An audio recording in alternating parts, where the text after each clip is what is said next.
Ready? Welcome into the Gaithersburg Giants Broadcast Network. We're out here in Alexandria as the Giants take on the Aces. I'm Collin Smith, joined alongside David Lewis. David, it's a hot one out here tonight. My phone just read 100 degrees just a second ago. How are you feeling in this heat? I'm feeling, really excited because I think after last night, these guys have a chip on their shoulder, especially after that 6-1 loss to the Grays. And we were talking pregame, Collin. When you take away that first inning, it's a 1-1 game. Obviously, not much was happening offensively. Ethan McNally got the lone hit and then the lone RBI on a sacrifice. But outside of him, there wasn't much going on. And so I think tonight we're going to see that Giants offense that we're so used to seeing. Jaden Brown's going to be leading off. He's second in the Cal Ripken League in batting average. Danny Orr, right behind him, will be fifth in the league in batting average. Collin Hughes, batting in the 3 spot, sixth in batting average. So this is a team that can definitely get it done offensively. So I think last night was definitely just, an outlier. I agree with you. You talk about the hitting averages. That wasn't present last night. But you know what was? The hot bullpen for the Gaithersburg Giants. We talked about eliminate that first inning. When they went to their bullpen, they were almost perfect. Only let up that 1 run, as we talked about. So the hitting wasn't there last night, but it's been there all season. The bullpen hasn't been quite there all season, but it was there last night. The Giants, can they combine those two to get a win tonight? We're starting to enter the later stages of June. July is sneaking up around the corner. Teams are kind of getting their lineups in. Let's see if the Giants can start to find their stride in the summer heat. Yeah, and this matchup is between the 2 reigning division champions from last year who find themselves in positions that they didn't think they'd be in. The Aces currently sit in 3rd in the South Division at 6-6, 4 games back of the Southern Maryland Senators, who are the first team to 10 wins. Meanwhile, the Giants at 3-11 at the bottom of the North Division. So beginning out on the mound for the Aces is Adam Von Zubin, and as you mentioned, Jaden Brown back in the lineup for the Gaithersburg Giants will be the leadoff hitter.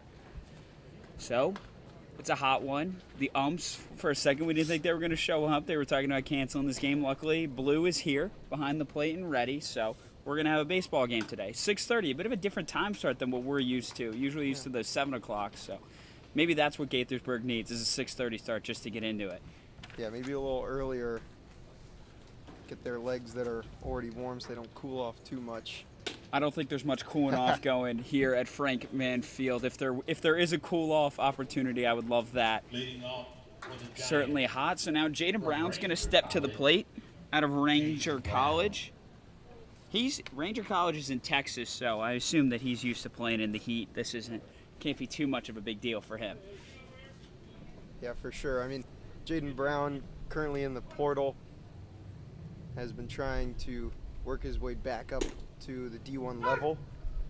Started his collegiate career at Eastern Kentucky before going to the junior college level at Ranger this past spring. So first pitch strike from Van Zubin. This one's off the bat of Brown. Put into play. He's going to round 1. That was into the right field gap. Gets past Deegan. Brown's headed 2 now. Before the Aces are eventually able to get that back to second base where Jaden Brown will stay. So there's that early offense. The Jaden Brown batting average continues to go up. As we talked about, he's been stellar so far here to begin the season. Now Danny Orr stepping to the plate. Another guy that's been great hitting the ball. He was out of the lineup yesterday, but today we're seeing him in a spot defensively that we haven't seen him all season. That's second base. So I'm excited to see how that turns out for Danny Orr.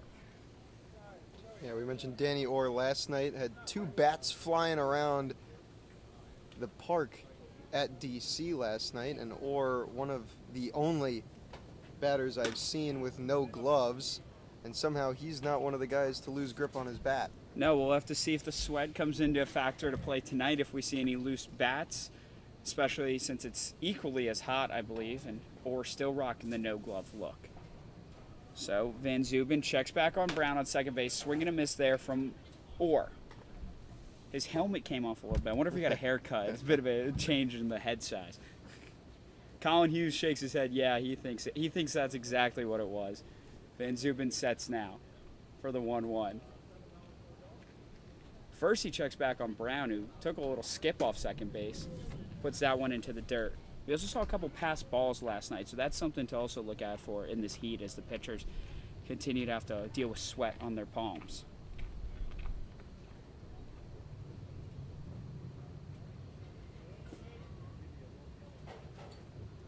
Van Zubin delivers this one. It's high, so now it's a 3-1 count. I think another reason why Collin Hughes might have a smile on his face is he's back as the designated hitter tonight. Doesn't have to put on the catcher's gear at all as he did last night against DC. Certainly a hot one to have to deal with. Catcher's gear today as Danny Orr watches ball 4, tosses his bat, and heads to first base. So now Gaithersburg, 2 early base runners, no outs here.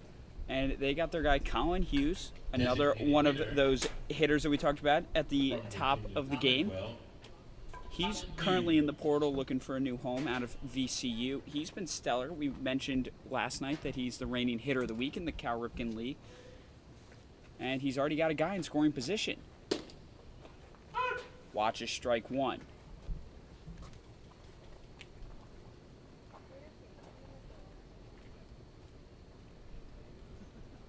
That was 90 miles an hour, just tagging the corner of the zone from Van Zubin. This pitch inside on Hughes for a ball. Van Zubin making his 3rd start for the Aces this summer. 6 innings pitched, now giving up 11 hits when you include the Jaden Brown leadoff double. 6 runs, all of them earned. Hughes watches that one. That was low into the glove of Echevarria, who's behind the plate at catcher tonight for the Aces. Got a feel for him in this heat wearing all that gear. So 2-1 now for Van Zubin. Another guy in the portal. We've talked about this current era of college baseball, how many guys are in the portal. This one's off the bat of Hughes. It's going foul. Running out under it was Trip Capers. Doesn't get there in time. Gets to take a little break in the shade, though. Yeah, Capers, the early beneficiary of the shade out there in left field. The opposite of what it was at the DC Grays last night. It was right field. So a bit of a flip-flop. I'm sure the other side of the Giants' defensive lineup is happy about that.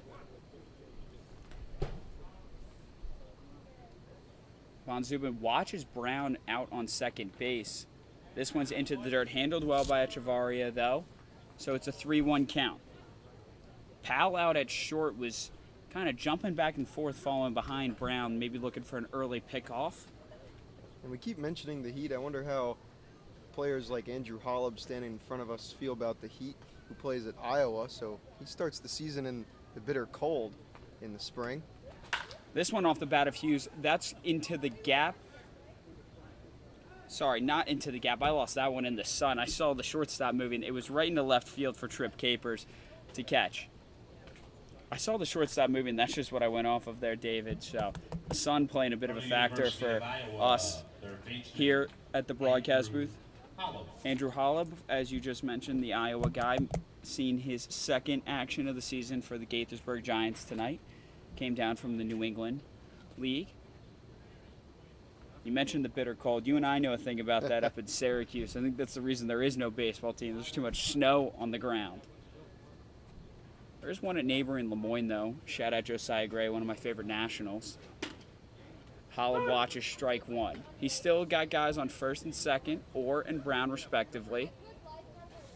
Holub finished the game 0 for 3 last night in his 2nd Giants debut as a returner to this Gaithersburg organization, but he was the lone run for the Giants last night.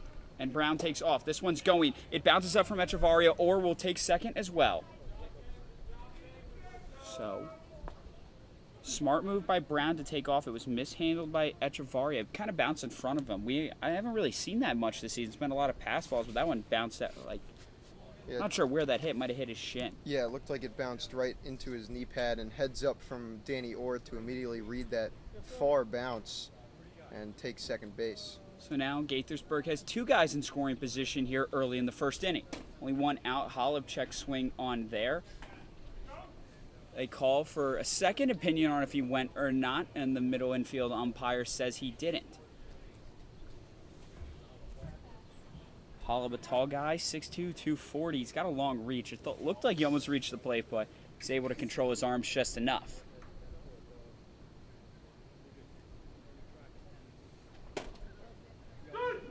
Checks on that one, but this time it's a strike. 2-2 is the count. So it's Orr out on second and Brown out on third. Van Zuben sets now. Not before checking Orr. And this one's off the bat of Hollab. It's not going to get anywhere. Brown's going to score. Hollab's going to have to run to first. It was dropped, but they said that it was on the transfer of the ball to the throwing hand. So Hollab's out at first, but not before Brown makes the first damage of the game, or also reach third base on the play. So 2 outs here, but 1 run scores for the Gaithersburg Giants, something that matches their total from yesterday, so they hope to continue to build on that one. Magnus Krieger's going to step to the plate, the Seton Hall Pirate. Krieger batting just .226 thus far this season. Swings and misses on the first pitch. Was an immediate starter for Seton Hall as a freshman.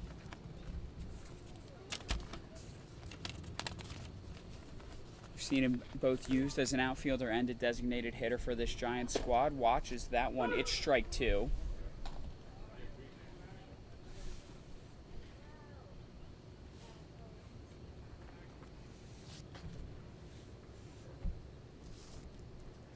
Van Zuben sets, readies for Krieger, trying to end this inning for the Aces. Sends that one too high. Krieger didn't go through. 91 miles an hour above the top of the zone.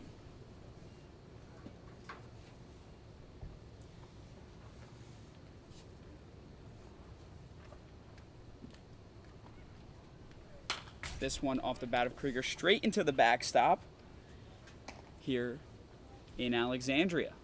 So continuing to fight, 1-2. He's got 2 outs. Orr is out on third. He's hoping he can drive that one in and continue to rack up first inning runs. Giants have 1 so far. This one off his bat. It got past Van Zuben, but goes straight to Hubner. Sorry, it got past Huber out at second. It looked like he stood up to and had it, but it had gone past him, fielded by Deegan. So Orr scores home and Krieger's safe at first. In a play that the Aces thought they had a chance to end the inning, they end up allowing a run instead. So now it's 2-0 Gaithersburg. From Gaston College, number 10, Joey Nicholson. Now Joey Nicholson, guy we haven't seen in the lineup for a couple days for Gaithersburg, back out there. He's in right field tonight. Watches that one. It's strike 1. And there was a groan from the Giants dugout because they scored that last play, an error on Huber for the Aces, not a hit for Krieger. It was hard to tell with the glare. He definitely got it in there. You know, if you put it in there with enough speed, you got to give props to a hitter at some point versus a fielder just not being able to get it. It did look like a pretty routine play for most second basemen. I'm trying to stick up for him. I'm trying to stick up for Krieger, but yeah, that was definitely off the glove of Huber, or at least should have been in it.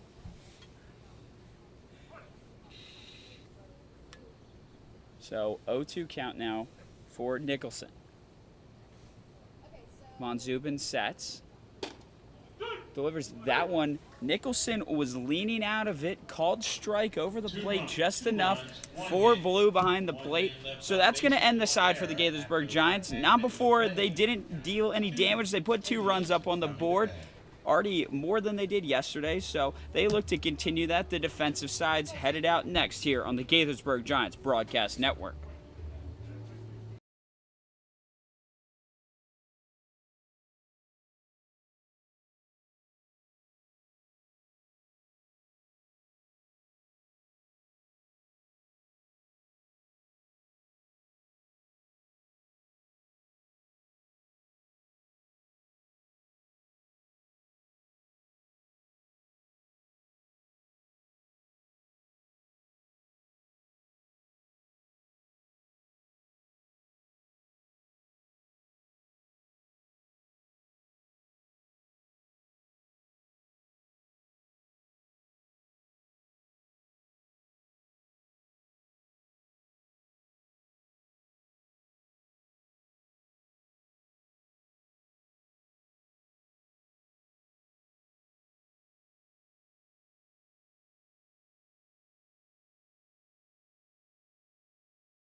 Back here on the Gaithersburg Giants Broadcast Network, we're out in Alexandria. We've got a hot one on our hands as the Giants put their defensive side out. Evan Sarantani's out on the mound, the Denison product. Gets set to face Cooper Hums, the center fielder for Alexandria. Fielder, number 3, Cooper Hums. Another guy probably not used to the heat. He's out of Western Michigan. Yeah, Sarantani, though, making his second start for the Giants, his 6th appearance now, started out of the pen. He has 12 strikeouts, and that's tied for 4th in the league. It's that one low. Zach White's behind the dish for Gaithersburg tonight. We talked to him yesterday. He was happy not to be wearing the catcher's gear in the heat. He was on first base last night, but a bit of a switch up today. He's back in his normal everyday spot. 2-0 count to start this one.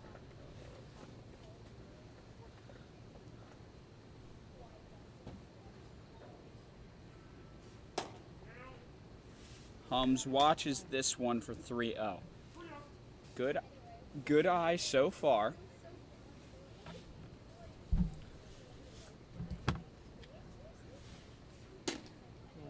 Sarantani able to deliver the needed strike, so he finds himself in the 3-1.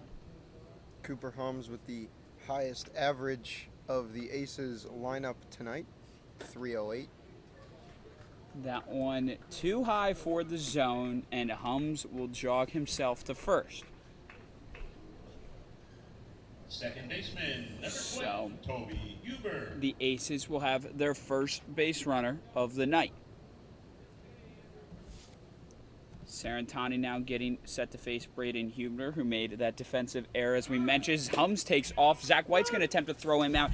Is he in time for Danny Orr? They're going to say he's safe. So Danny Orr, away from his normal position on the corner, started the season at first base. We started the season at third base. We saw him a lot at third. Put into the lineup as second tonight. Not able to tag in time. Outside pitch from Sarantani down. And Cooper Hums now on second base did not do a ton of walking or stealing last night in the 14-2 Aces win over the Crop Dusters. He went 3 for 4 with 3 runs and 5 RBIs. This one's off the bat of Hubner. Put into play. It's fielded by Jaden Brown, who has it quick enough to make sure that Hums can't advance any more than third base. So now the corners are tagged for the Aces. First and third, no outs. As Gavin Miller, the third baseman, steps to the plate. Pittsburgh guy, both hometown of Pittsburgh, Pennsylvania, and he plays at Pitt. I'm sure he was happy about that Syracuse-Pitt matchup this year.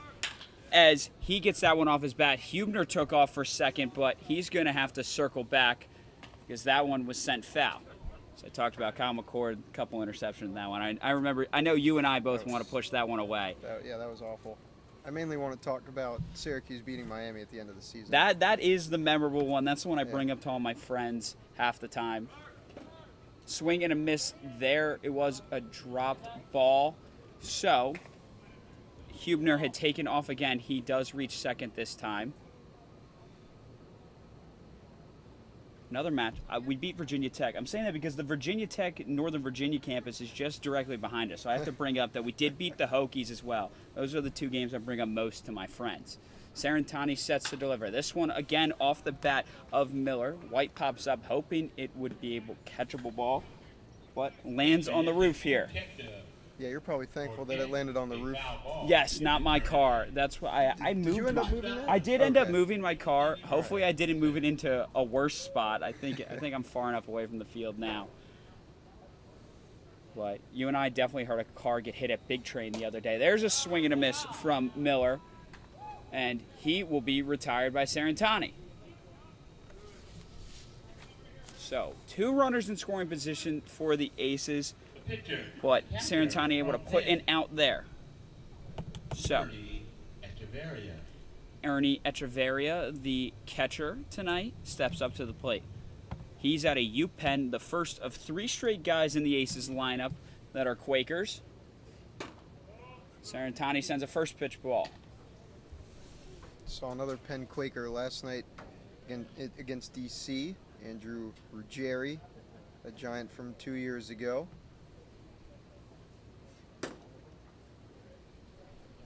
He was listed as a pitcher playing center field last night. I wonder if he's that much of a weapon for the Quakers. We'll have to talk to these guys after the game. Sarantani sets now. He's in a 2-0 count, looking to put one over the plate. Puts that one into the dirt. Zach White drops his mask, but the ball stays there, so no advancement from the base runners. Hums on third, Hubner on second.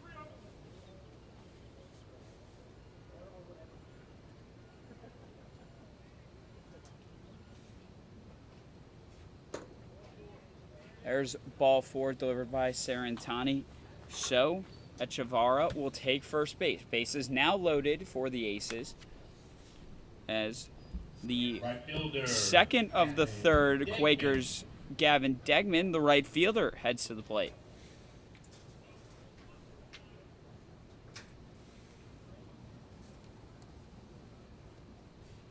This one's off the bat. It's into the gap. Running for it is Magnus Krieger. He's going to have to send it for. 1 run has scored. They're looking for 2. They're there in time. So, a 2-run scoring single there from Gavin Deegan. He drives home Braden Hubner and Cooper Hums, and just like that, this game's tied up. Echevarria did not advance further than just second base. So now the third Quaker steps to the plate. The single by Degnan there was pretty low in the zone, but able to get his full barrel on it and punch it into left field. So Michael Powell sends this one foul. He's got his fellow UPenn guys out on the base pass.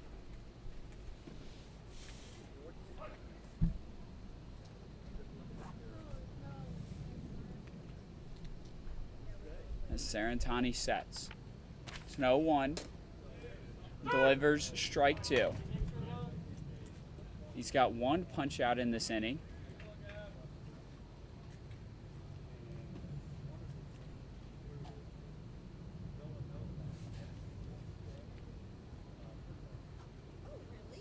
Sarantani gets this one over the plate, knocked foul by Powell. Powell on shortstop tonight. I mentioned this before the game. He's a tall shortstop, 6'3". You don't always see the taller guys put there, but the Aces utilizing him there. I always think of like a Mookie Betts, a shorter guy out at short. For me, it's J.P. Crawford with the Mariners. But I guess he's more of the C.J. Abrams build. I want to talk about it with about my Washington Nationals and their young core. Certainly not the best record in the league, but looking for a bright future. This one's off his bat. It's put into play. Running under it is Joey Nicholson. He waves everybody off, catches it. No tag-ups made by the Aces. Everyone stays where they are. 2 outs now as DJ Schumann, the designated hitter, steps up to the plate. So Schumann currently in the portal. Steps up. He's got 1 guy on second, 1 guy on first. His Aces have already scored 2 this inning, hoping to take the lead. It's currently a tie ball game, 2-2. Watches ball 1 from Sarantani.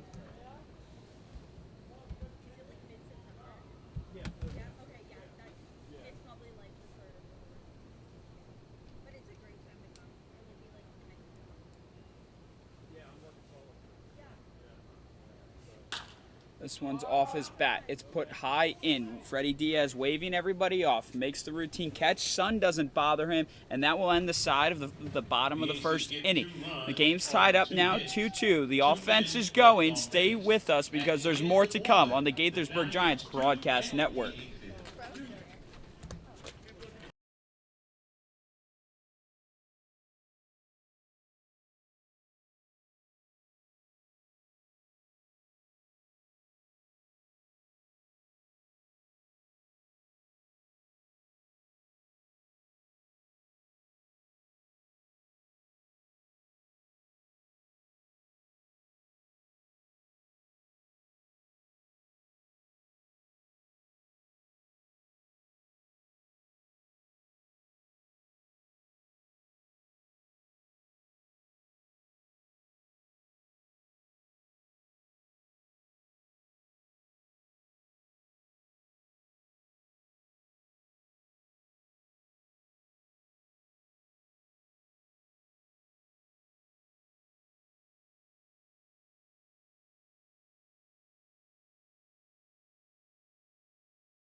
back here, Gaithersburg Giants Broadcast Network. Collin Smith alongside David Lewis here in Alexandria.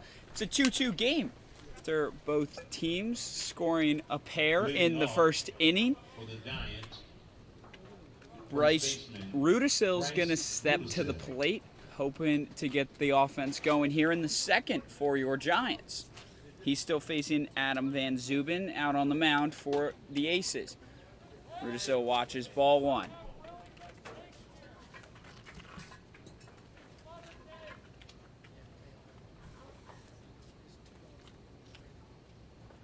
This one's off his bat. Will it reach the gap? Running under it is Humes, and he gets there in time.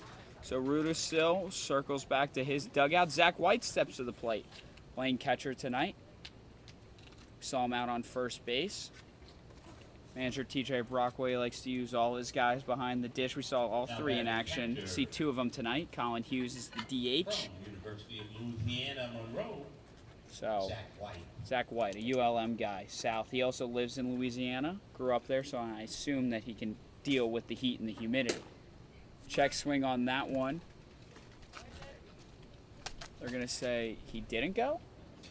No, it was the Giants dugout having some fun, Got it. saying he didn't go, and home plate umpire Dwight Godwin said he did. He definitely goes there. That's strike two. Sounded like that might have been Collin Hughes trying to mess with us over here, saying he didn't go. Adam Van Zubin winds up, trying to deliver strike three. Puts this one top of the zone.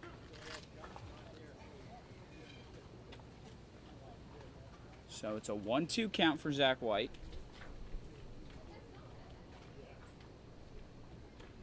Van Zubin agrees with a pitch with Echevarria behind the plate. Puts that one into the dirt. Echevarria asks for a new one. So the ump's going to clean that ball off.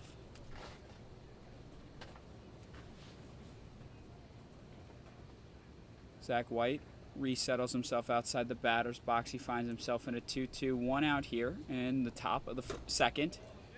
Swings, and that was a drop third strike is what they call it.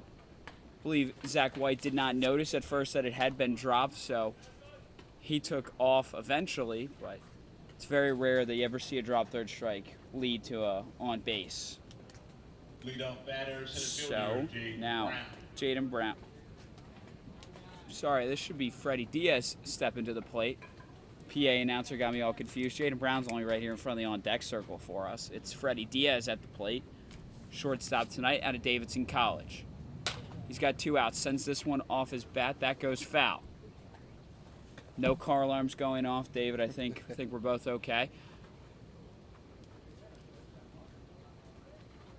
Van Zubin setting. Looking for that third out here after letting up 2 in the first. That one's too high for the zone. So Freddie Diaz finds himself in the 1-1.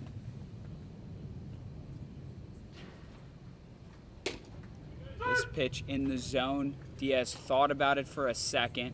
That was 90 miles an hour. So now in the 1-2.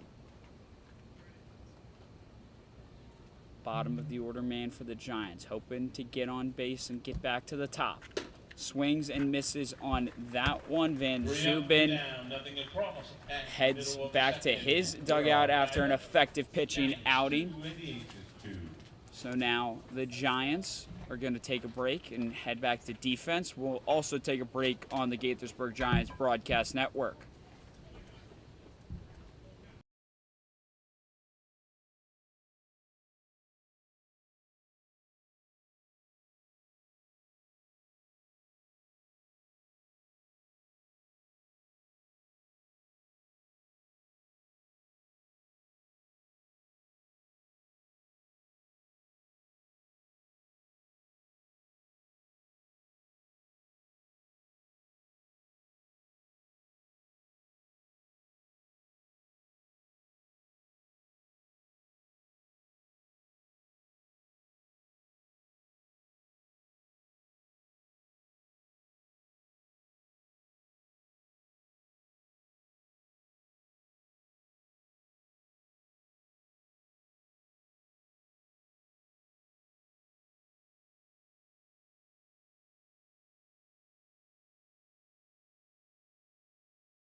Yeah. We're back here at Gaithersburg Giants Broadcast Network out in Alexandria as your Giants take on the Aces. Evan Sarantani still out on the mound for Gaithersburg. Both teams scored 2 runs in the first inning. The Giants retired 1-2-3 there in the second. Sarantani looks to do the same that Van Zubin did. Up to the plate for the Aces is Riley Norton. Out on first base tonight. Sarantani delivers first pitch strike. Riley Norton's an Elon guy. It's too bad our co-worker Jake Saronis isn't here. He's a broadcaster out of Elon, but assigned to this game's David and I. The Orangemen getting to watch the Elon swing and a miss there. 0-2 early.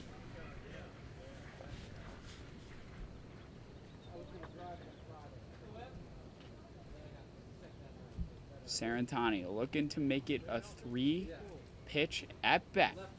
Puts this one over the plate, off the bat, running under it is Nicholson.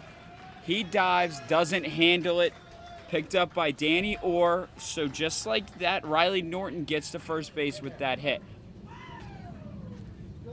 Really tough run for Nicholson out in right field, having to basically dive onto its side to try and come down with that one, and it slips out of the glove in the end. Definitely think the sun had to play a factor with that one. Just the heat, these conditions, making a diving catch. Never easy to begin with. Score that one a hit for Riley Norton. He put in a tough spot over the head of Orr, in front of Nicholson. Just either one of them tough to get there. Trip Capers up to the plate now. George Mason product. Gets his bat behind this one, but it's sent foul over the Giants dugout. Trip Capers, the other George Mason University player in this lineup for the Aces. The Aces having success with George Mason, most recently with Jamie Quinn Irons, who they had last year, was the A10 Player of the Year at George Mason from this past spring. So, local team Alexandria, keeping the local college talent around, finding success. It's Capers in a 2-1 facing Sarantani. Good eye there from Capers. It's ball 3. So Riley Norton's out on first.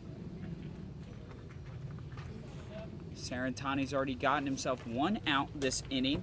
That's dropped by Zach White, but it's ball 4. So Riley Norton was taking second base regardless. So we've seen a couple dropped balls from Zach White behind the plate. A couple low pitches from Evan Sarantani. Seen that from both catchers, with Echeverria on the other side of things as well. Had some issues in the first inning that led to Danny Orr and Jaden Brown moving up with no contest. And for a second, Cooper Holmes was going to set up for a bunt, pulled back in time. That's ball 1. Interesting to see. He's got 1 out. Guys on first and second trying to advance them. See if he attempts to push this one again. And this time he doesn't. It's a pass-by ball. Zach White picks it up. Each runner will take a base. So Norton takes third. Capers takes second. Hums still at the plate, has 2 balls. Be interesting to see if he changes up his opportunity here now that base runners have already advanced and only 1 out. Swings through this one, puts it into play. Running under it is Joey Nicholson. Looks like it's going to go foul. We're going to have a tag up from Riley Norton. Zach White calls for it at 4, as well as a tag up from Capers. Capers heads 3, Norton crosses 4. So, just like that, the Alexandria Aces have taken the lead 3-1 here in the bottom of the second inning.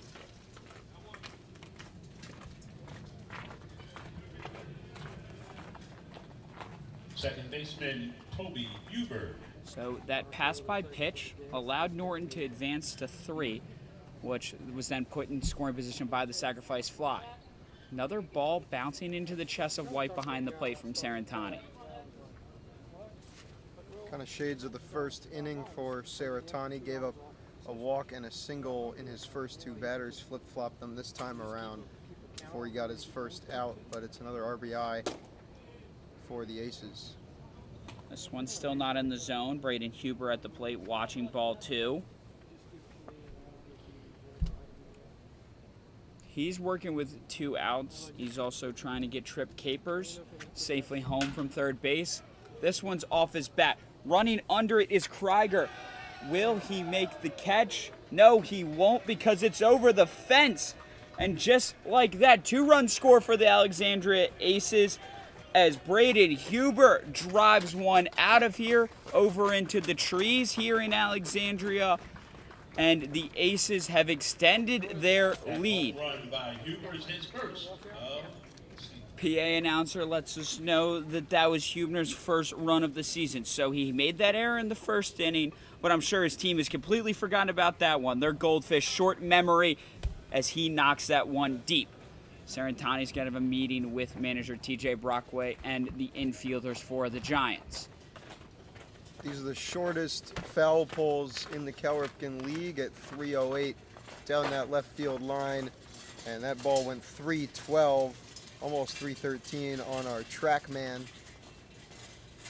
So 312 at Crystal Automotive would have been handled by Magnus Krieger, but the home field advantage comes into play for Braden Huber. Always interesting to see how the different dimensions shake out in baseball. We were talking last night about the DC Grays. It was also a Nate Houghton Henley crushed one that was just not quite far enough. I believe it went 360. 360, but a 380 center field. Yeah, 368 I believe it was. Out here, I'm looking at the sign, it says 397. So you really, if you want to put one into deep center tonight, you gotta really get behind it. That one just down the left field line, and I'm sure Krieger looking up was hoping that one would keep tailing foul, but stayed in just enough and cleared that 12-foot fence that goes all the way around here at Frank Mann Field. Now batting, third baseman Gavin Miller. Gavin Miller steps up to the plate.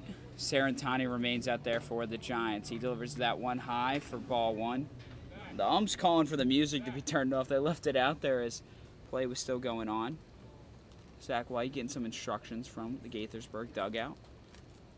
Still only 1 out for the Giants. They've let up 3 this inning. There's a swing and a miss from Gavin Miller. The Pitt product. Miller was the first out of the first inning where he struck out.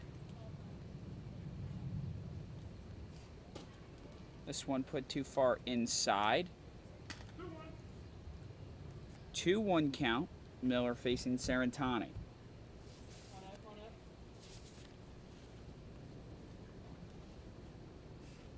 This one put over the plate. Just outside enough for Blue to leave it as a ball, though. 3-1 now. It's 5-2 here in Alexandria after that home run from the Aces. This one put into play.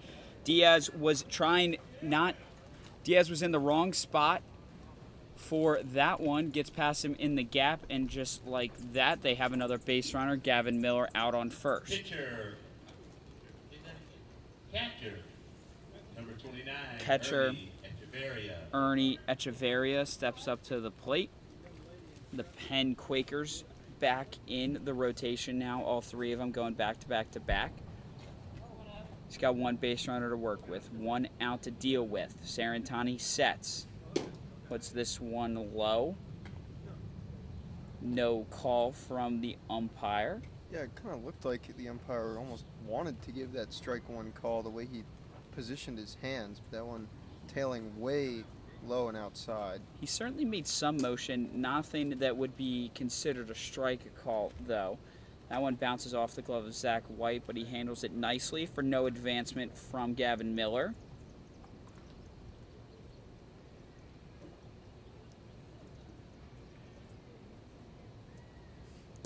This one put not in the zone. It was the dugout from Gaithersburg said it was a good spot, but the blue ump says it was still a ball. So 2-0 now. That one's high near the face of Echevarria, who had ball 4 and will take his base. Just been a really tough start here for Saratani, who hasn't been locating his pitches very well. Now 24 balls to 21 strikes thrown through 1 1/3 innings. This one again outside of the zone. Base runners on second and third for Alexandria.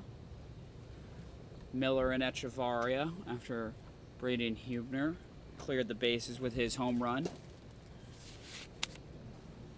There's ball 2. Gaithersburg still encouraging words for Sarantani.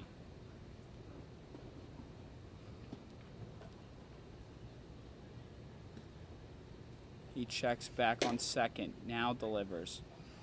Still no strike call from the umpire. 3-0 count. It's now 7 straight balls for Saratani, not a streak that you want to have at all as a pitcher. Certainly not, especially with 3 runs already given up this inning. 2 guys out on the base path.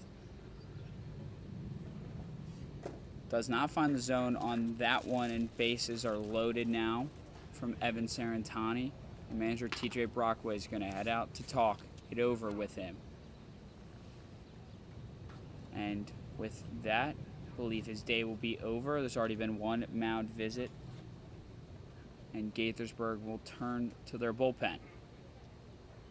So, bases loaded, 1 out. It'll be interesting to see. Gaithersburg last night when they went to the bullpen was very effective. It's now in over 2 innings, the same amount they gave up in 1 last night, but they've already got their offense started. So what do you think Gaithersburg needs to do to fight back into this game early down 3? First off, they need to get out of this jam, but, I mean, really they just need to get guys on base. They're taking a lot better at-bats than they did to start last night's game, but they got to continue that. It's still a long game, and we'll probably step away here while a new arm comes in. Yeah, we'll step away while Gaithersburg gets set with a new pitcher. It's going to be Hudson Green when we come back, number 32 on the mound for Gaithersburg.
University.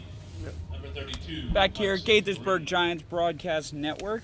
Your Giants have decided to make a change on the mound. It's now Hudson Green entering the game out of Wesleyan. A little shout out for Hudson. He's a fellow intern with David and I during our home games when he's not pitching. He's running the track man. So he's part of the Giants intern staff. A little bit of a two-way player. I guess some people could call him the modern Shohei Ohtani, intern and player alike.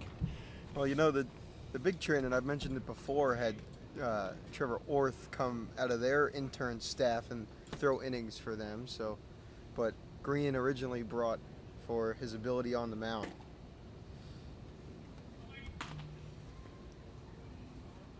So Green comes in a tough situation. 1 out, bases are already loaded, while the Aces have already scored 3 runs this inning.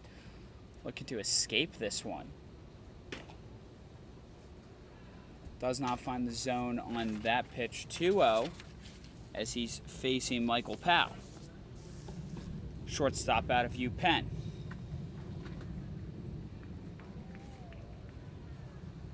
Green sets now. Delivers this one just too high.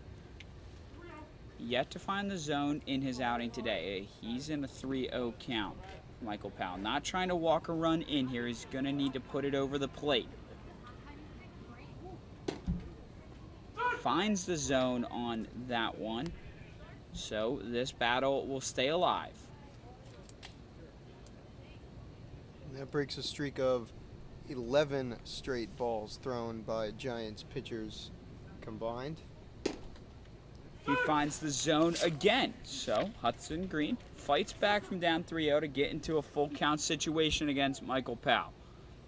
Sure, manager TJ Brockway's happy to see back-to-back strikes after, as you mentioned, 11 straight balls from his pitching staff.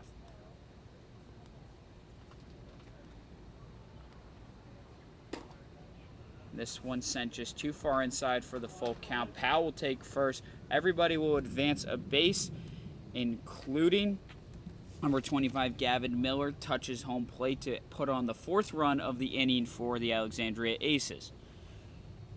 So it's now 6-2. Still only 1 out. DJ Shyman steps up to the bat. He's the designated hitter. Has an opportunity here with bases loaded. That one first pitch inside from Hudson Green. Shyman now the only ace yet to reach base tonight. This lineup has just been getting on base in every way possible. Green puts that one into the dirt.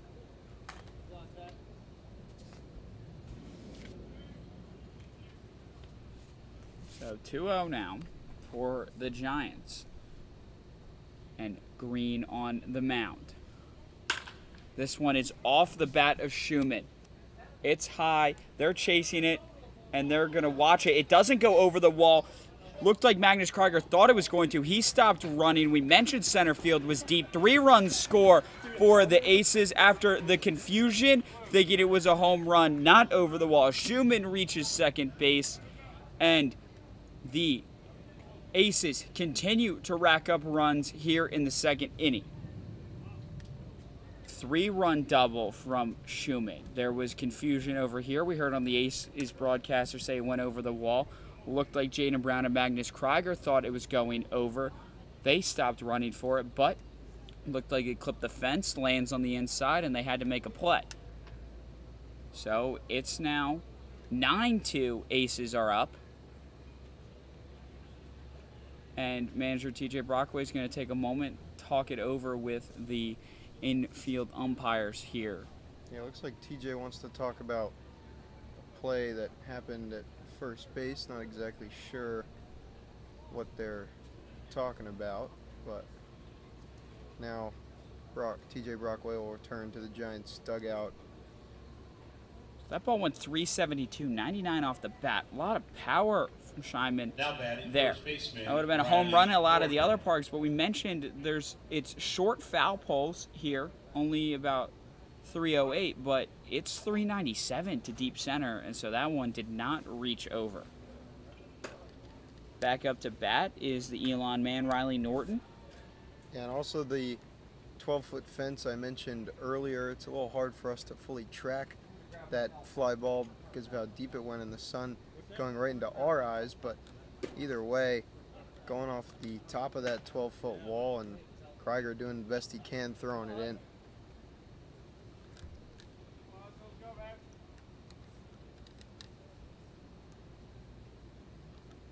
Two-out count here. Green checks for Schumann out on second base.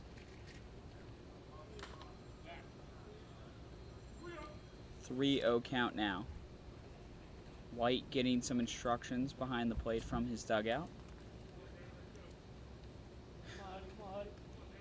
Green looking to get that second out that has avoided Gaithersburg so far. Finally puts that one in the zone, catches Norton watching. 75 miles an hour in the middle.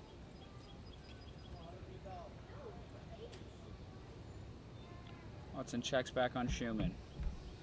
Now this one's off the bat of Norton. That's going deep left. As we mentioned, it's short. Magnus Krieger runs under it. They're saying that it was fair before. It didn't go over, but they say it bounced fair. Looked like Krieger thought it was going over. He kind of let up for a second, so Norton reaches second base. Schumann will score from 2. A lot of interesting work going on in the outfield. Left fielder, Couple Trip Capers. It's a little confusing on whether or not it's going over or not, especially with the short left. That went 260 according to our track man. So Trip Capers steps up to bat. He's got Riley Norton out on second. That one within 2 feet of going foul. Oh, so close to a 2-strike count on Norton.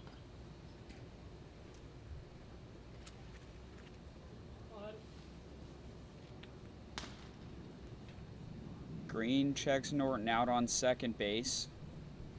Delivers this one to Capers just outside the zone.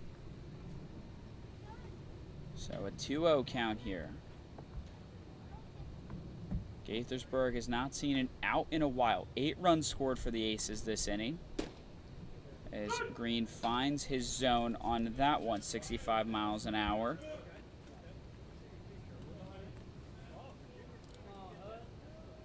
Norton singled at the start of this second inning, would come around to score off the Cooper Hums sac fly. Green does not find the zone there. It's 3-1 for Capers. And that one put low and away. Capers tossing his bat back. Takes off his batting equipment and heads to first base. Now it's back-to-back walks for Capers. He came around to score on the Toby Huber home run. Leadoff batter, Cooper Hums. Cooper Hums up to bat now, center fielder out of Western Michigan. Trials and tribulations here in the second inning for the Giants. They've let up 8. That ball doesn't find the zone from Green. Ball 1 to Hums.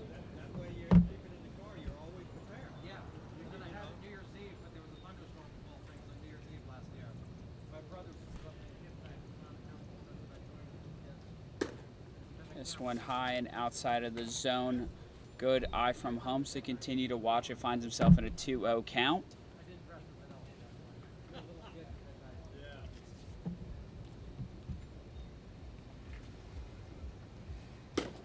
This one high and inside. 3-0 for the Western Michigan Bronco. Western Michigan, I guess, more of a hockey school than anything else now. Congratulations to their hockey championship this year. And that will be a walk. Did you see the couches burning out on their campus? That was insane. So, I'm not sure how you celebrate a championship like that. Do you think Cooper Hums participated in any burnings of the couches? Is it Kalamazoo? Is that where it's located? I think Western Michigan is Kalamazoo, Michigan. Believe so, but that's gonna be the end of Green's night for Gaithersburg. And they brought him in out of the bullpen, looking to find those outs that they came in a tough position. Bases were loaded already. Ray Huke is now going to enter from the bullpen for Gaithersburg, but certainly a tough position that Green came into at first with bases loaded, only 1 out, and Huke's going to come into the exact same one. We'll give him a chance to warm up as we step away.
Right. Yep. So we're back here at Gaithersburg Giants Broadcast Network. Ray Huke, the pitcher out of Columbia, coming to the mound. Now batting for Talking the about all the Aces, Ivy second Leaguers on the baseman, Aces. Collin. The Gaithersburg Giants trying to respond with their own.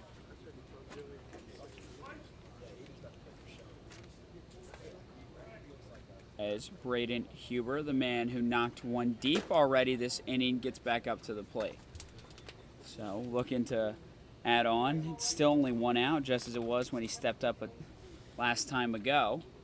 You know, this entire time the Giants have been just a ground ball away. You can give yourself a double play opportunity.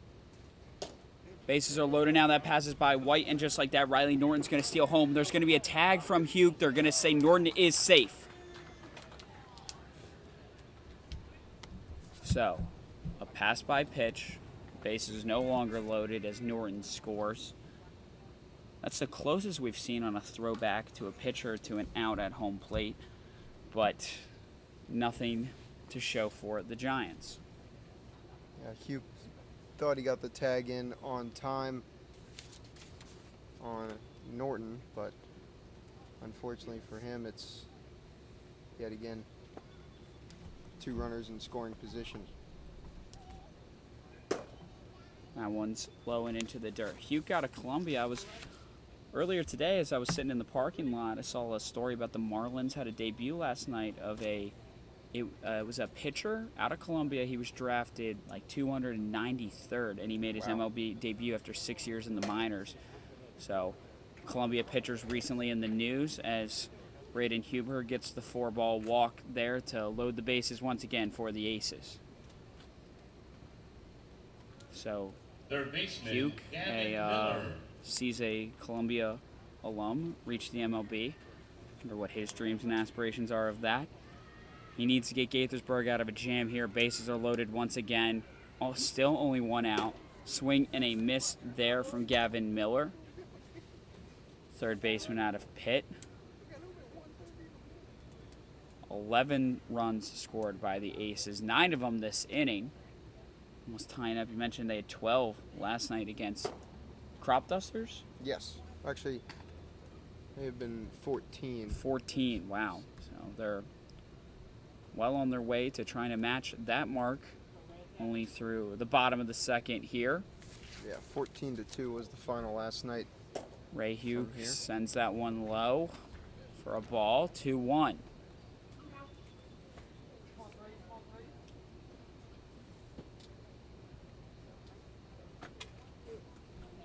So what we came into this bottom of the second, a 2-2 game. It was tied. It's since the Aces blown the top off it, gotten the runs going, certainly 9 of them to be exact. Huke has himself in a 3-1 count. Gavin Miller swung and missed on the first pitch. Has since watched 3 balls. And this one's off his bat now. That's going deep. It lands into the zone. Not enough for Jaden Brown. He's going to have to make a deep throw here. 1 run scores. And looks like Huke will cover home plate there as that ball went over Zach White's head. So 1 run scored there for the Aces. It was Trip Capers, I believe, that crossed the plate. And they now again have the bases loaded from that.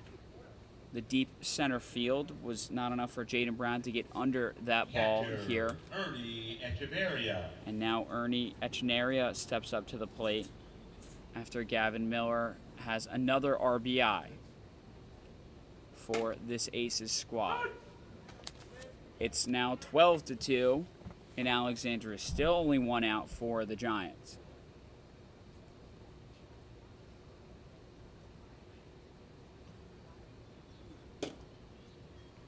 This one's in the zone now, 0-2. Good opportunity here to get that coveted second out for Gaithersburg. Huke sets up. Waits now agrees with White for his set up. Bases remain loaded for the Aces. Delivers this one to Echeverria. It's outside of the zone. First ball of the battle.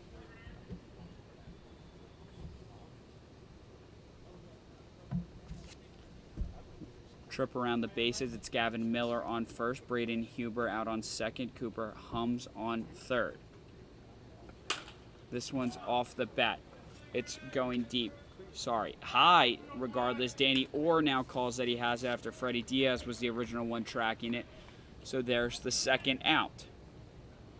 It's been a while since we've seen an out, David. Good to see Gaithersburg get their one on the board. They're now 1 out away from ending an inning they're likely to forget. Yeah, it took 13 batters to get there, but Right fielder.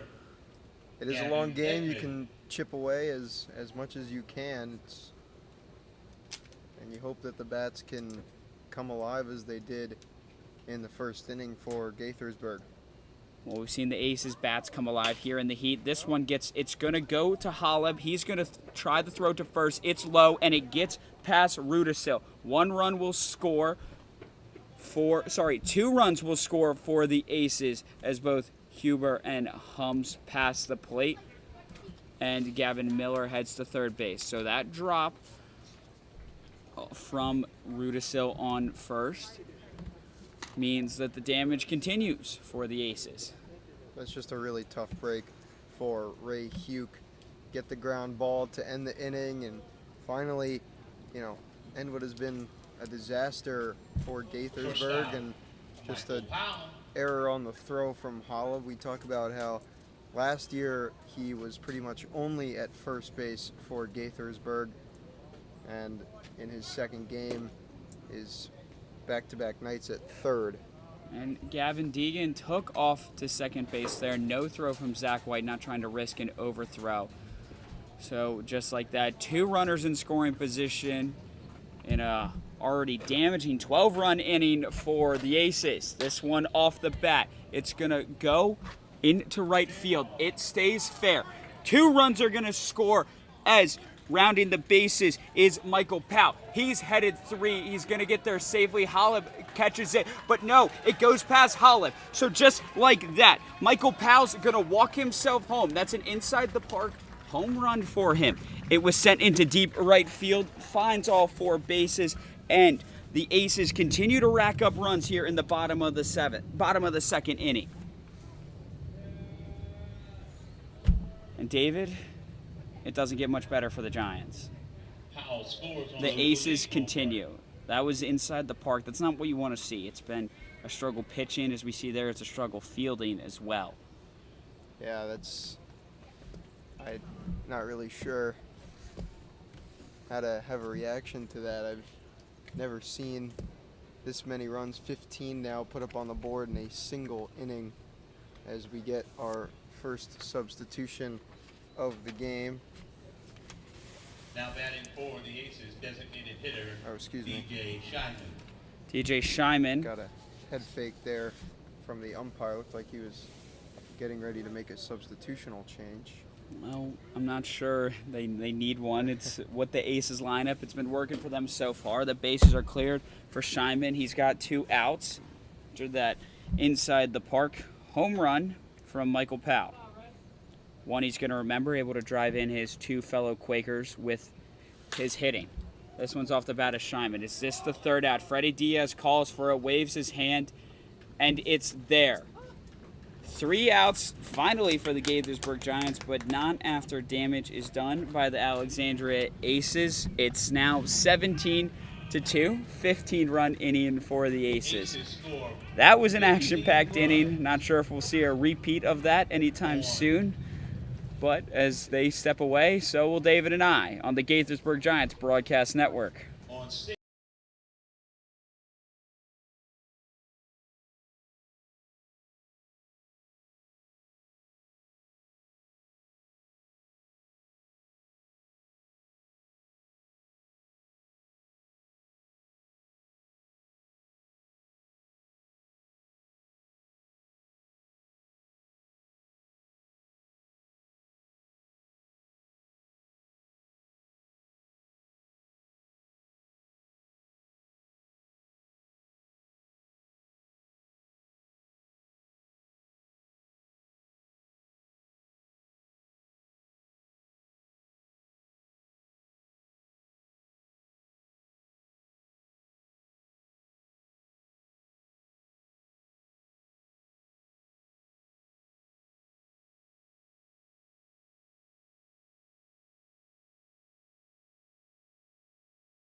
right? Yeah.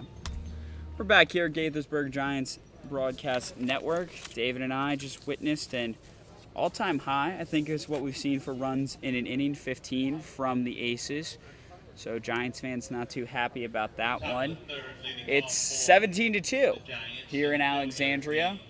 Jaden Brown, top of the order for Gaithersburg, hoping to get his offense started. It's only the third inning, still plenty of time. We talked about it was a very positive first inning, and Brown sends that one high. Waving off is Huber. Got that home run, makes this catch, first out for the Aces. Not what you want to see if you're Gaithersburg trying to respond to a polarizing inning. Not at all, but Jaden Brown has always been that aggressive hitter. Second pitch of his first at-bat, it was a leadoff double, stolen base, and then came around to score, so just got under that one. Danny Orr now up to bat, out on second base tonight. But, for Von Zubin, you must feel amazing. Von Zubin's got to have the weight of the world off of his shoulders, considering how much offense his team has done. He's got freedom to really go deep into his bag on his pitches because he knows he has the run support. This one bounced off from Orr, gets it in to play, so he's going to be the first Gaithersburg runner to reach base here in the third inning. Now Collin Hughes, the designated hitter. I'm sure if Gaithersburg looking for a guy to make an impact, it's him as a designated hitter. Did not have to go out there for that long defensive stand from the Giants fielders. So, after well rested more than his teammates, steps up to bat. Hughes watches that one. It's Orr out on first base.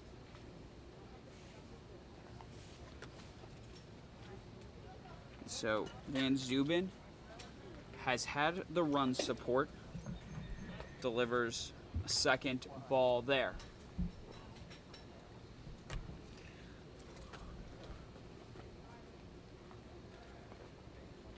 Van Zubin sets up now, watches Orr on first. Hughes watches that one for ball 3. A lot of watching going on. Patient at-bats can be a really great thing, too.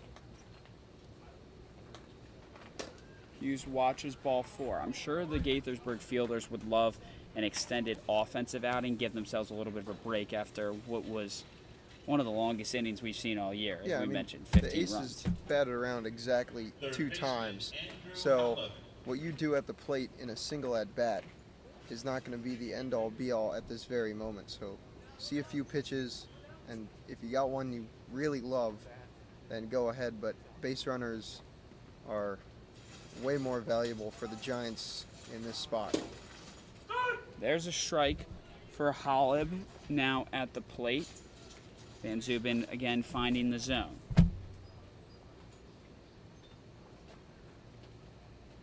It's Orr on second base, his also fielder position tonight. Hughes, 4-pitch walk on first. This one off the bat of Holub, it's going to go foul out of here. Lands safely in the grass here in Alexandria. So Holub on third base tonight, looking to make an impact. Was a lone base runner to cross home plate last night for the Giants. Gets this one off his bat, again sent foul directly behind us. And so Holub has himself in an 0-2, fighting off foul pitches. Only 1 out to work with. 2 base runners. Van Zubin sets. The third baseman watches that one into the glove of Acharya outside of the zone, so there's the first ball.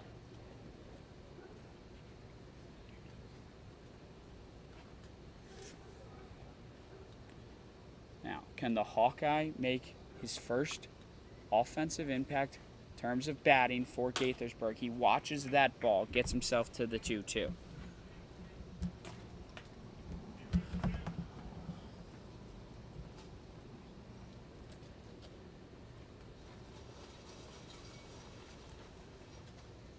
Van Zuben checks back on Orr, who's now going to go. Van Zuben's going to have a chance to throw it to third. Was Orr there in time? They say he's safe. Throw not in time to Gavin Miller out on third. Smart base running from Danny Orr there as Van Zuben looked back, then sets back for his pitch, and then it's when Orr takes off, and he shows off his speed, beating the throw and the tag from Miller. And that's ball 3 delivered to Holland. Kind of a late reaction from Von Zuben on that stolen base from Orr. I almost thought that he could see Orr turning to third on his crossover step. And this one's off the bat of Holland. It's going to go into deep center. It's a tag up from Orr. He's trying to show off his speed. The throw from Hums is there. Echevarria has to step out to make it, and Orr will cross the plate. So Gaithersburg gets their own offense going in the third inning. It's a second out from Holland, but he drives a run in. So an effective steal from Orr, getting himself home with that one. Hughes remained out on first. Didn't want to be tagged out for the third out of this inning, despite the throw getting away a little bit from Echevarria. So while Holub hasn't reached base, it's now back-to-back sacrifice RBIs for Holub, so 2 RBIs to his name tonight. There's a strike on Magnus Krieger.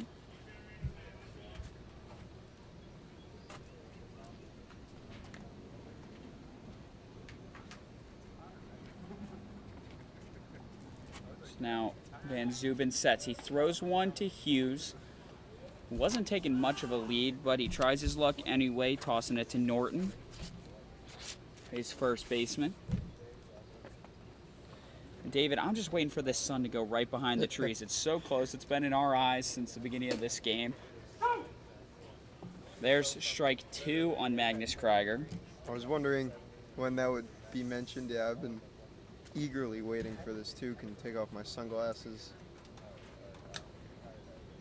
I'm sure the catchers are also looking forward to that, and any left-handed hitters, so it's right in their eye as well. Swing and a miss there from Krieger, who sent packing, ends the inning. 1 run scored for the Giants. Last time the Aces were out, it was a long half inning and a lot of runs scored. Will they repeat that? We'll find out here on the Gaithersburg Giants Broadcast Network.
Yeah.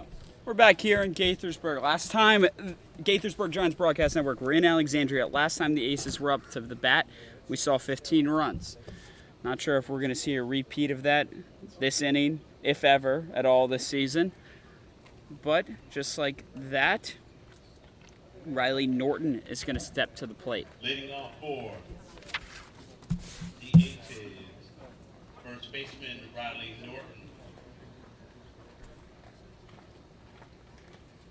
So Ray Huke sends that one into the back of Riley Norton for a one-pitch walk. Yeah, thanks a lot. Thanks a lot. I can delete it. And Riley Norton now has reached base all 3 times, single, double, and wearing that one. And he'll be followed by Trip Capers, the left fielder.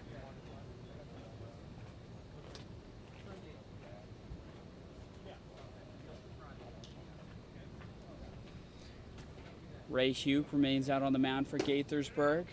It's the 3rd reliever seen for the Giants. First pitch ball, Capers watching that.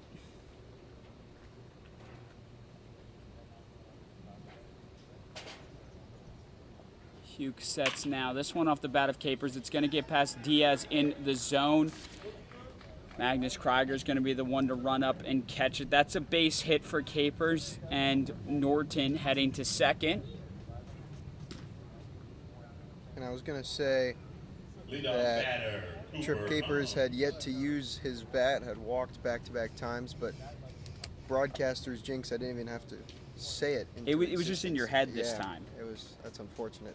We got an apology from you last night on the broadcaster's jinx. This one you just thought to yourself. Yeah. I was ready to say it, but I hadn't even conjured the sentence yet. No, that's something they need to teach about that in broadcast school, I think. David, here at Syracuse, should we introduce a class about the broadcaster's jinx? Because it's certainly been a thing. There's no Nick Castellanos that hit home run out here, though, as we're jinxing it. I would prefer that count towards psychology as well. Double count that one.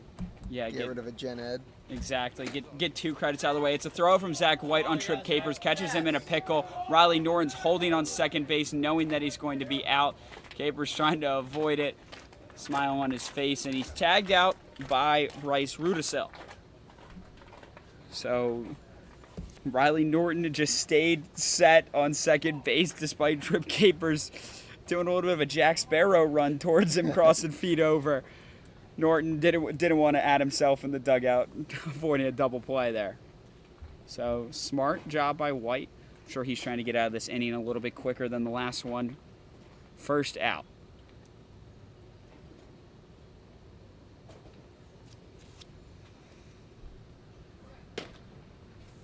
That one not in the zone from Huke. 2-1 is the count for Cooper Hums. Top of the order man for Alexandria.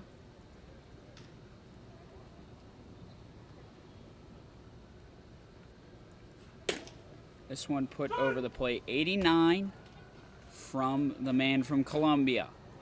2-2 for Hums. Western Michigan guy. We're talking about their hockey team, among other things, in that last inning. There was a lot to talk about.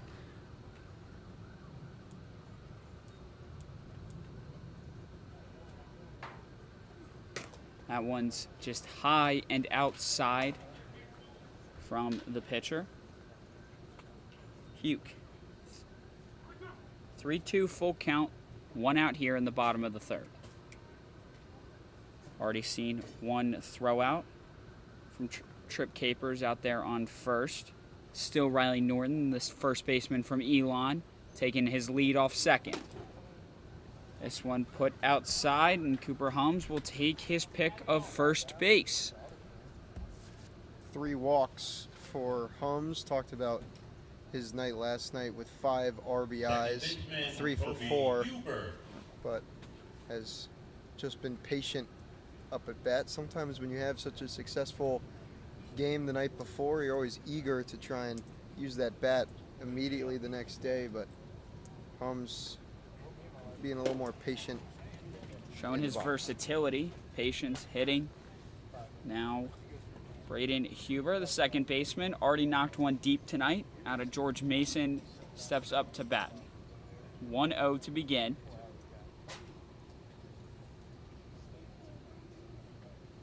Huke first checks Norton on first, then delivers this one low. So 2-0. George Mason man at the plate, Braden Hubner.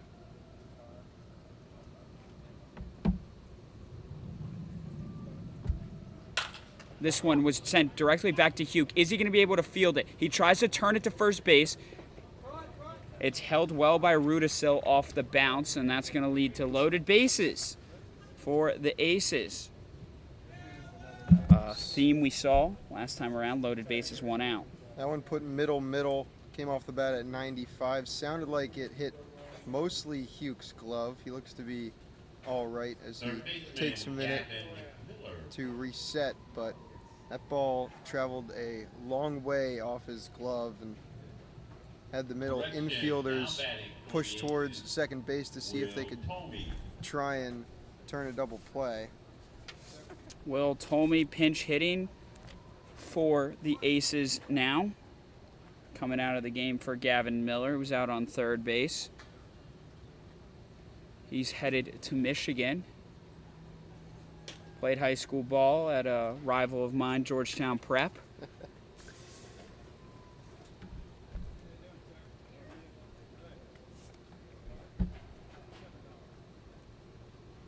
Now Hugh gets set.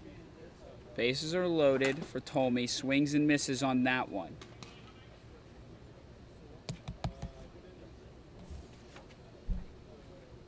One is the count. 1 out here, bases loaded. A jam Gaithersburg found themselves in. Swing and a miss there for strike 2. That's the situation Hugh came out of the bullpen into, finds himself with it again now. Trying not to make it worse than 17-3.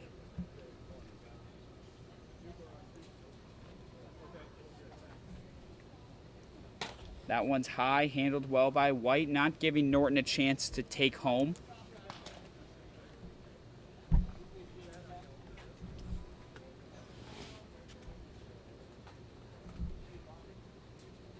So it's Ray Hugh remaining on the mound now. 2-2 is the count.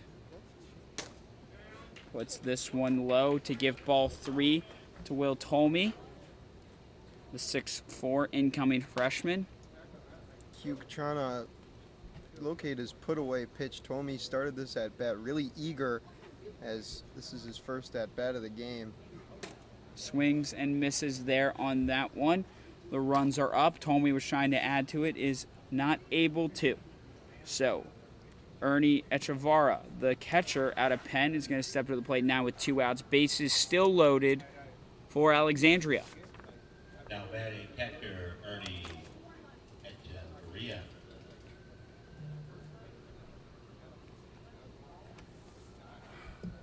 Hugh looking for that coveted 3rd out. Gets strike 1 on Echevarria. That 3rd out took a long time in the 2nd inning.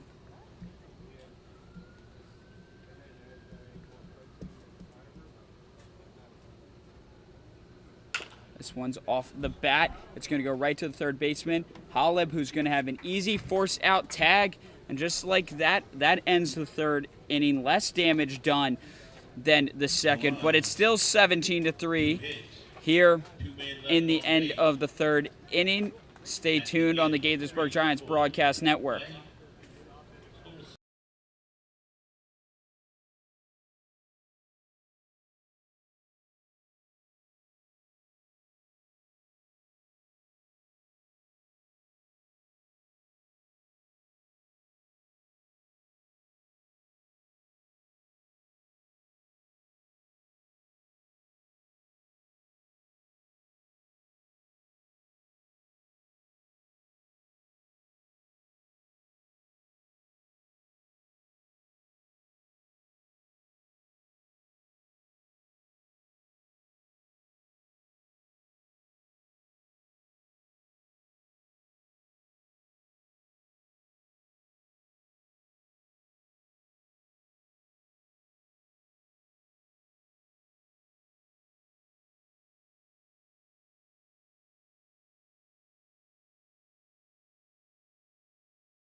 You ready? Yeah. Back here on the Gaithersburg Giants broadcast network, it's the top of the fourth inning. It's 17-3. Quite the second inning from the Aces. 15 runs scored. It's a new pitcher on the mound now for Alexandria. Adam Lehman out of Western Michigan will head to the mound to try to continue to deal after Adam von Zubin was effective, let up 3. Effective in hindsight compared to what his team was able to produce offensively. Leading off for the Lehman Giants, got the save in the Right first fielder, matchup Joey between these Nicholson. two teams. Went 1 1/3 without giving up a hit or run, just 1 walk and 1 strikeout. Oh, Holub is up. Sorry, not Holub up to bat. Joey Nicholson. I saw the yellow gloves and I just assumed, but it's Joey Nicholson up to bat. Out in right field tonight. Watches that one for ball 2.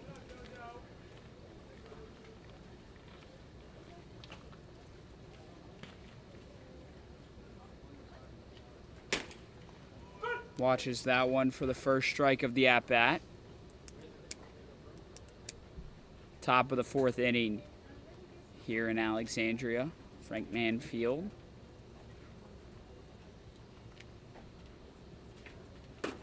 That one's inside on Nicholson. So, Adam Lehman finding himself 3-1 here in his first batter faced for his outing.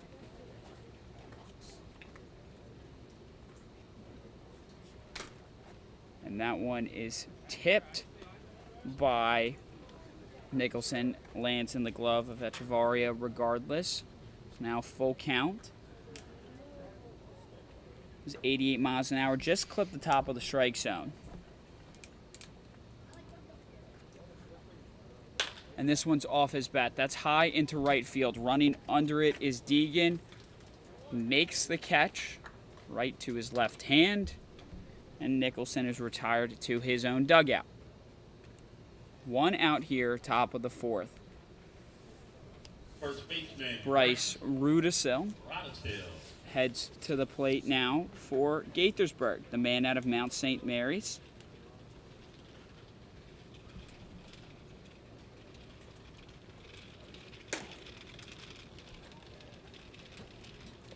And watches the first pitch ball.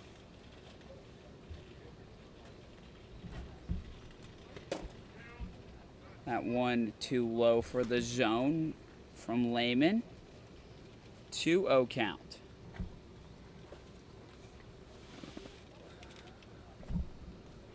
This one off the bat of Rudisil. Sends it high. Back over the backstop here. So, David, that was a memorable second inning that I think that's just going to be one of the baseball innings I'll remember for the rest of my life. I think 15 runs. There's ball 3. That's up there with like the error that for the Nationals in the wild card game against the Brewers when it was dropped by the center fielder from Juan Soto. I was at that game. That's up there with the baseball memories for me. That's through the glove too high for Echevarria. Ball 4 for Rudisil. Certainly one for the books. Yeah, I mean, we were talking to third base coach for the Giants, John Pasur, in between innings after that second inning. White. You know, it's one thing if you're able to put the ball in play and you just can't get the outs. It's another thing if you just keep walking guys, and that's what the story was in that second inning. 11 hits on the board for the Aces, but 17 runs. Big discrepancy there. Swing and a miss from Zach White on the first pitch facing Lehman.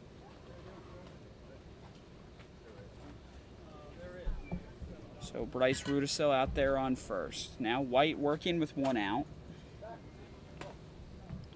Little toss back from Lehman to Norton, trying to send Rudisil packing.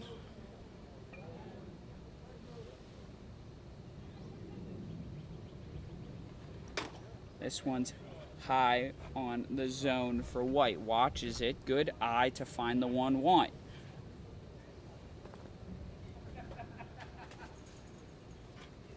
catcher White. He's already seen 3 different pitchers today through 3 for the Giants staff. There's the second strike of his at bat.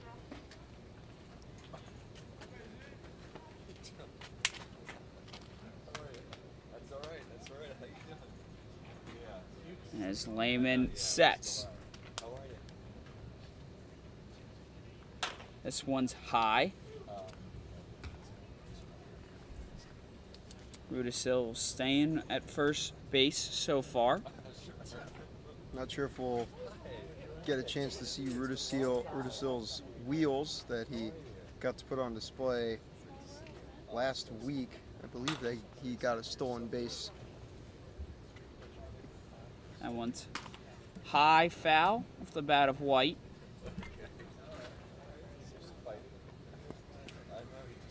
Trying to get some action going for his Giants squad. It's certainly a deep hole that they're currently in. Gets a good chop of that one, sends it behind him. So Zach White continuing to fight this at bat.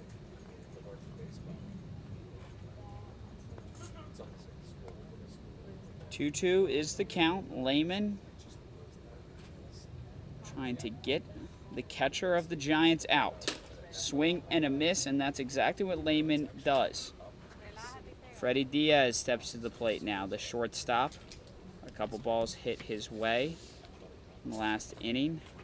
I think every Giants defensive player has seen the ball hit towards them at some point when 15 runs go up on the board. Now Freddie Diaz, he's got Rudisil on first. There's a light toss back from Lehman. Get some comments from the Giants dugout for that one. Well, by the time the ball had left Lehman's hand, Rudisil was already back on first base. He smiles. The chirps he's getting from the Gaithersburg dugout, all in good faith. That one fouled off the bat of Freddie Diaz backwards. Davidson College man.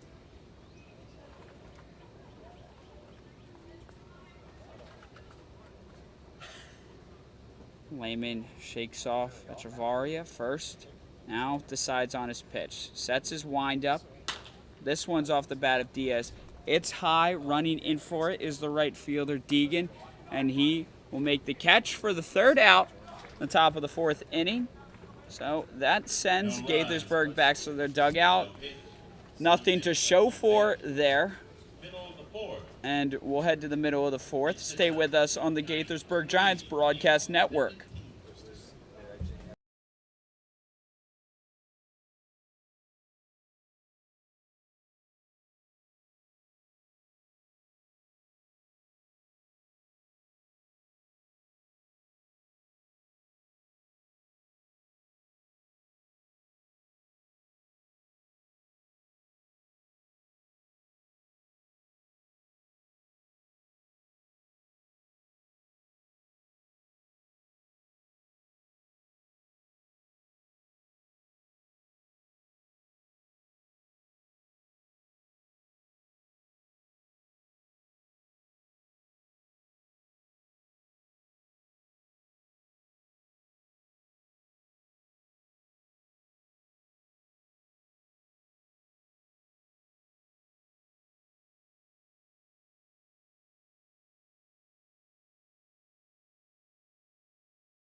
Back here in Alexandria, it's the Giants and the Aces.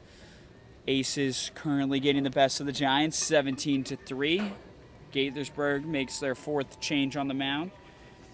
4th pitcher in is Aiden Carey out of GW. He'll face a pinch hitter for his first at bat. It's going to be Adam Zayazada up to bat first for the Aces. Zayab Zeta. Zayazada. The eighth is Adam. I was on PA last time we faced the Aces. I had difficulty pronouncing his name back at Criswell Automotive Field. So Carey gets set to face the pinch hitter. Fouls that one high and away from Zayazada. Zayazada. I believe it was Zayab Zay. It was either no. I think it was Zayazada. I talked to him before the last one. I'm gonna go with Zayazada. All right, we'll go with Zayab Zada. Zayazada, I'm yeah. trying to remember what I said on the broadcast. It was I talked to him before the 2 last weeks ago. game. I remember I tripped going over to talk to him. And it was I still have a little bit of cut on my knee from that one. I just specifically remember saying his name over and over, and I did not see where I was going. Got laughed at by the grill staff of high schoolers at Criswell Automotive Field. So it's 1-2 for Carey out on the mound. George Washington University.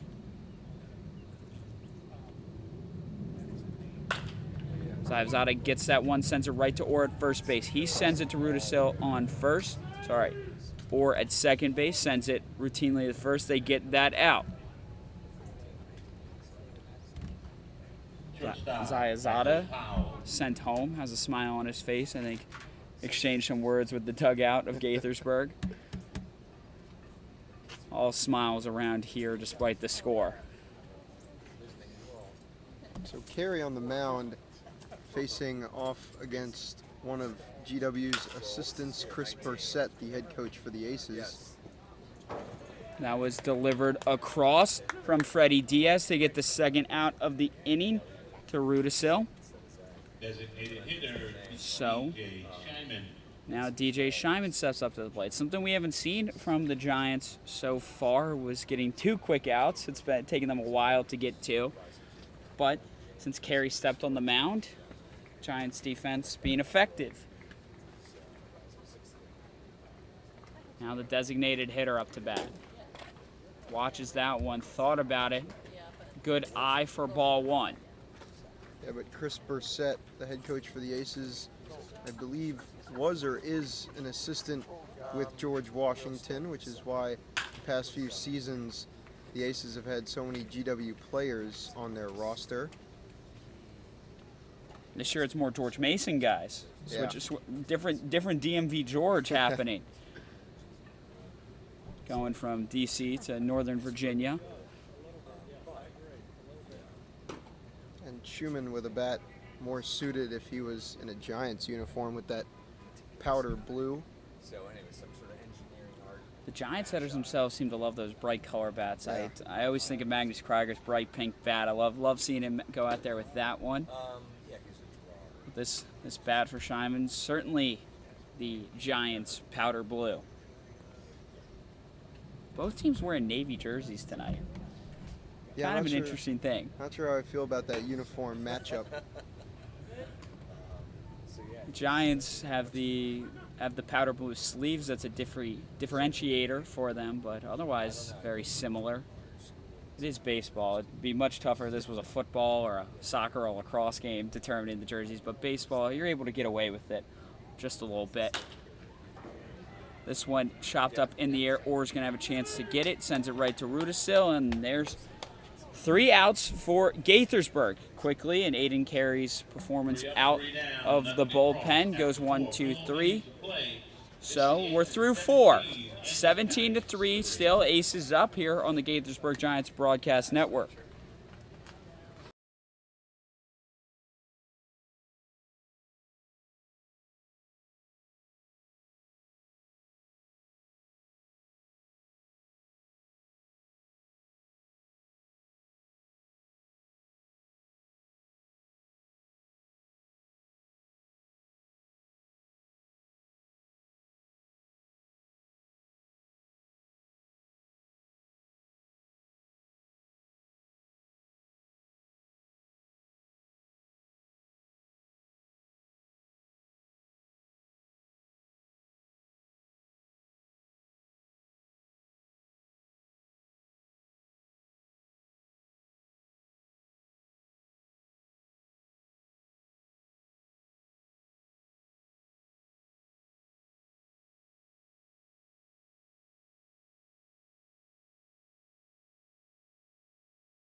We're back here, Gaithersburg Giants Broadcast Network, 17-3. The Aces are up, leading the Giants, and Alexandria has made a call to the bullpen. Number 2, Lucas Smith, the junior out of UIC, enters the game. Last night we played a little Guess the Mascot. David couldn't get Stevens Institute of Technology. Do you know UIC's mascot? Well, I had the advantage of looking it up just before we decided to play this game. So Sparky D Dragon. Sparky, I wonder if they say Sparky the Dragon or Sparky D Dragon. We did check. It is spelt with a D in the middle name, so certainly an interesting one from UIC. What would the middle name be for that even? I don't. Leading off again. Sparky Dragon maybe. Or maybe D spelled D-E-E. Oh, that would be good. That could work. Yeah. Well, the UIC man, the Dragon, starts off with a 2-0 facing Jaden Brown of Gaithersburg. Whips that one in there, 88 miles an hour. That one had some speed on. I thought it was a little faster, but Yeah. Trackman is the truth. 2-1. Jaden Brown gets his bat behind this one. It's Humes out in center field, jogs a little bit for it, makes the catch.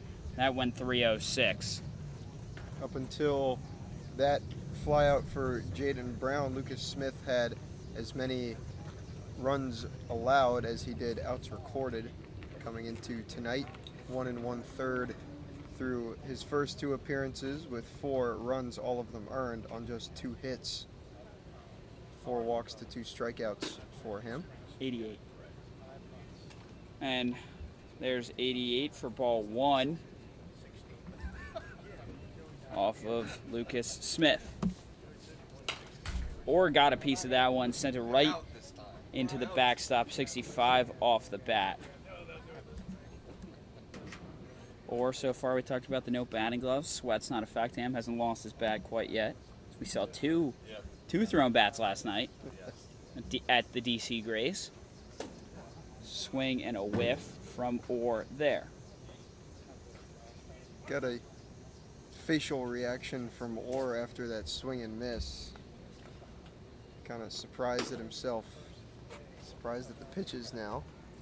That one's high, 89, above the zone for Smith. No relation between him and I, at least that I know of. It's a common last name.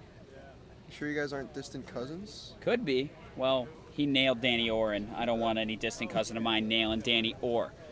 So Collin Hughes is going to step up to bat now with 1 base runner.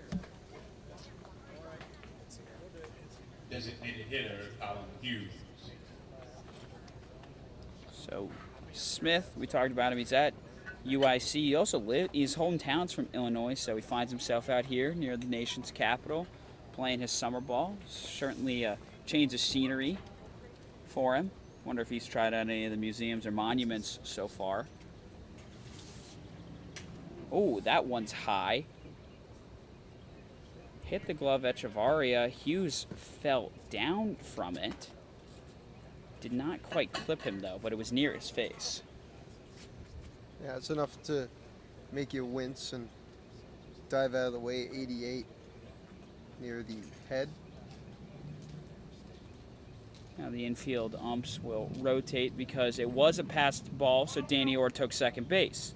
Kind of quietly, which is why the umpires didn't immediately react, needing help from the home plate umpire to shift on over. Now there's one delivered in the zone from Smith. Yeah, you and I didn't even notice. We were making sure Collin Hughes was okay first, and Danny Orr, he has speed, but that one was a sneaky tiptoe around.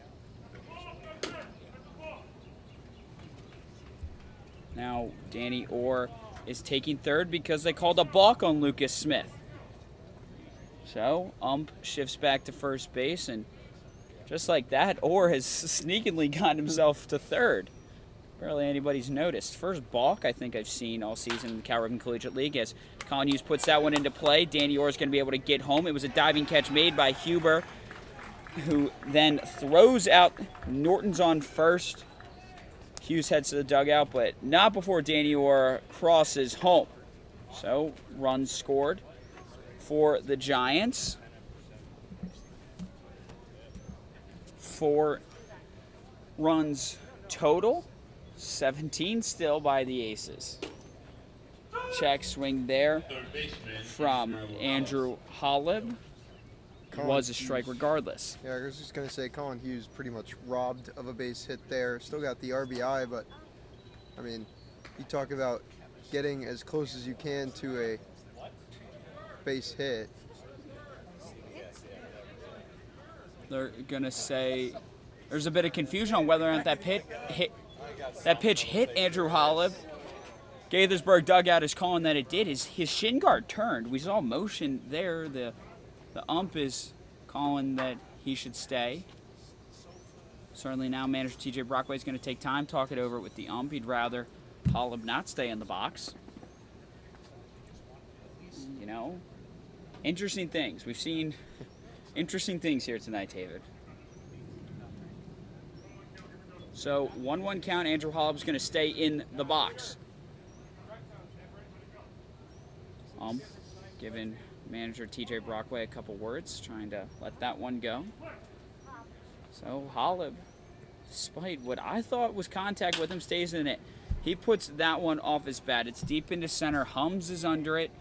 He's going to make the catch, and instead of standing on first base, Andrew Holub heads back to his dugout, and he's going to have to head out to the infield and be on third when we come back on the Gaithersburg Giants Broadcast Network.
Back here on the Gaithersburg Giants Broadcast Network, still words being exchanged between the ump and the Gaithersburg dugout after a Andrew Holub apparent hit by pitch, not called.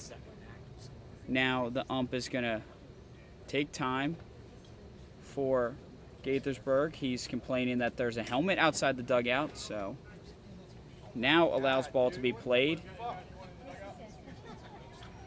And the ump not happy with Gaithersburg. Got in the way a little bit of Aiden Carey's warm-up from the mound. He comes out for his second inning to pitch. He's going to face Riley Norton to start this inning.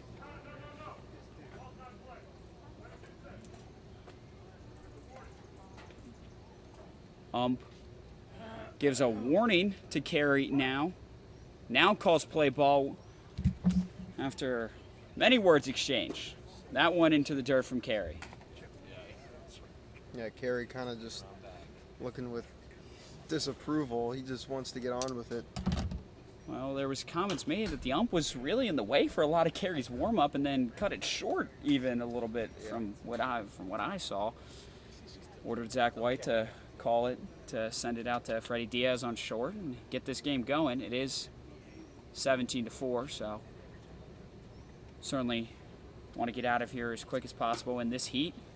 Zach White fields that one high. 2-1 now. Riley Norton, the Elon man, in the box. There it's sent into the zone. 2-2 is the count now. I mean, the umpires were a little late, so maybe they got stuck in traffic. still left over from that. Still a little bit of certainly not pleasantries. That one's off the bat of Norton. That's going into right field. Nicholson's running under it, and he makes the catch. So Joey Nicholson runs out, gets the first out off a Riley Norton high fly ball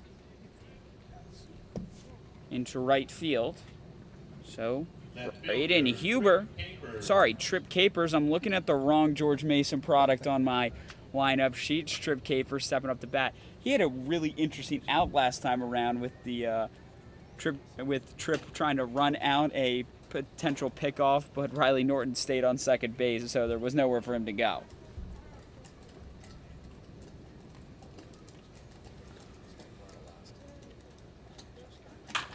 This one off his bat, sends it right to Diaz, who's going to make the throw to Rudisil on first. They're going to say he's there in time, and Trip Capers circles back, won't get to stay out in the field and go to his dugout.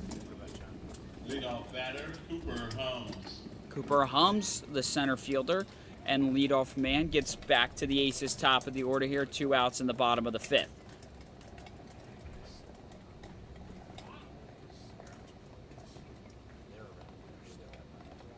Now, he's set in the box. Carey still on the mound for Gaithersburg. GW Colonial throws that one high, hops a little bit of a second. Zach White wants to make sure his guy's okay before continuing play. The mound here at Frank Mann Field's been an issue in years past for Giants pitchers. Wonder if that's a continued theme today. Now Carey sets. Puts this one inside. 2 balls for this at-bat.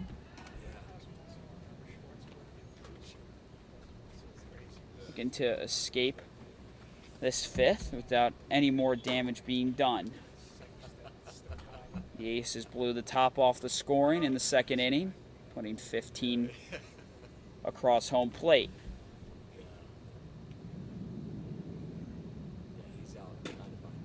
Now Carey puts this one in the zone. First strike of the at-bat. Keeps it alive now. 3-1. Carey facing Hums. That one's too low. Hums tosses his bat, takes off his batting gear, and heads to first base. First base runner of the inning for the Aces. Now Braden Huber, got a little excited earlier, said the wrong name. He's up to bat now. Talk about all this stat padding in baseball. Sorry, Yankees fans, but with Mr. Low Leverage Aaron Judge, but Cooper Hums having a bit of his own stat pad. 4 walks tonight for him. That on-base percentage is probably rising numerous points. Certainly getting himself on base. Would probably get drafted by the A's during the Moneyball era if that were still the case. No longer in Oakland, out in Sacramento now, soon to head to Las Vegas. Wonder if they'll go back to their Moneyball era days. You know, I mean, that's a form of gambling. They're headed to Vegas. Do you bring back the theme, yes or no? 2-0 for Carey. Puts this one across the plate now. Huber sees his first strike. Yeah, we talk about the heat here. My brother lives in Vegas, so I hear about it all the time.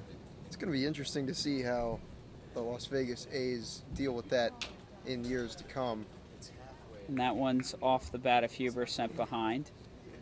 Yeah, have you seen the dimensions of the projected stadium? It's got this weird overhang. I don't know. Looks cool. What do you think the air conditioning bill for that's going to be? I don't know. I wonder what the air conditioning bill right now is for Allegiant Stadium. Already one looking like looks like something out of Star Wars that the Raiders play in and hosted the Super Bowl a couple years ago. They were nicknaming it the Death Star for a while. You know what would be cool is, I don't think this could ever happen, but baseball in the Sphere out in Vegas. And there's strike 3, and it's a punch out for Carey. So that's 3 outs, coming more quickly than we've seen tonight for the Giants. No runs scored, still 17-4. Gaithersburg Giants Broadcast Network, stay with us. Still more to come.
Back here, Gaithersburg Giants Broadcast Network.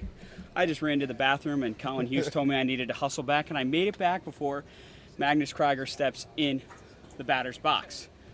Leading off for the Giants here, about the sixth left. Magnus was using that bright pink bat. It's a different one we talked about in the broadcast.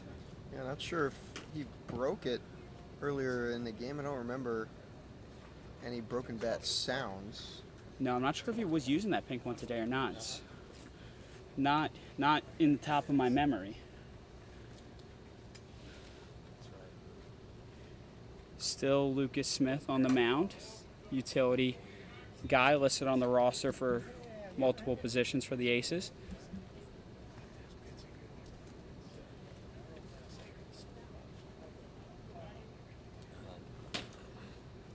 And there's a strike.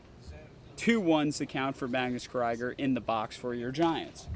Smith is listed as a utility guy, but has spent all his time this summer thus far on the mound and in the pen for the Aces. Hasn't yet gotten into the batter's box. Maybe they're saving it. Maybe he's a secret weapon, a little Shohei Ohtani on a UIC. Or just a roster mistake. Sends that one in for ball 4 on Magnus Krieger. Thanks for letting me down easy. We were talking earlier about baseball out in Las Vegas. I mentioned the Sphere. Joey Nicholson stepped into the plate. What are some other cool, interesting places you'd like to see baseball be played, David? One that comes to mind for me is the National Mall here in D.C. Oh, that would. That wouldn't be able to work. I don't think that there's room, but I'm just imagining the sitting and you got the Capitol right there in the outfield. I think that would look cool. I've seen some hockey rink projections people have wanted out on the Capitol Mall. Yeah, I think a hockey rink would be a lot more manageable. It'd be cool if they could put up some temporary stands, play a Caps game out there. 1-1 now for Joey Nicholson at the plate. This one's high. Echevarria checked to make sure Magnus didn't take off. 2-1 now. Another cool spot would be the Roman Coliseum. I mean, maybe like from years ago, but you can't have a baseball game in there now. Come on, pave it over, put some turf down. I think what the MLB's doing in Bristol though is really exciting. It's really interesting to see that now. If I had a seat all the way up the grandstands, I'm not sure I would enjoy it that much because probably would be very hard to see the baseball at all. But 3-1 is the count.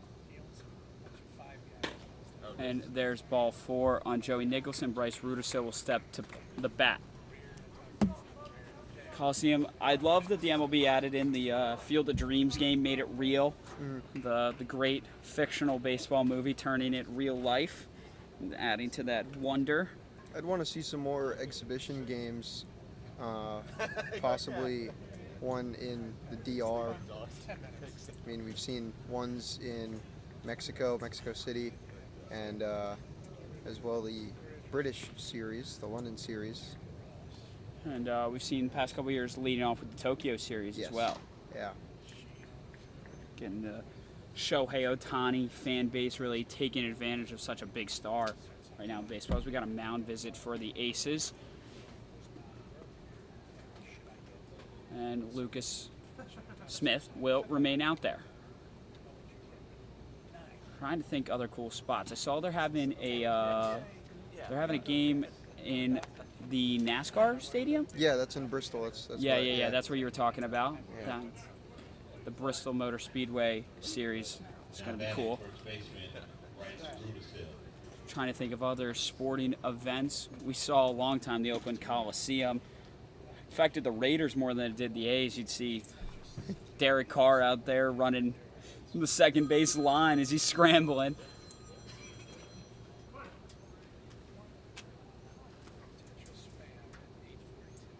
Smith, after a mound visit, delivers a strike.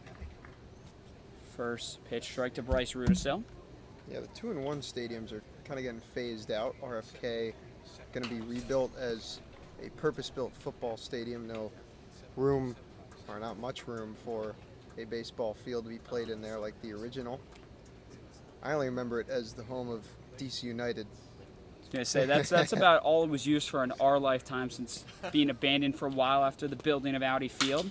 Oh, and that's a broken bat. That went straight towards the pitcher, Smith. It's a missed throw because the ball also went towards him. Rounding the bases now is Krieger, as well as Nicholson. Nicholson, there was a missed throw on third to Miller. Now Nicholson rounds home as Rudisil takes second. That was a chaotic play. Wood went flying back towards Lucas Smith on the mound as well as the ball.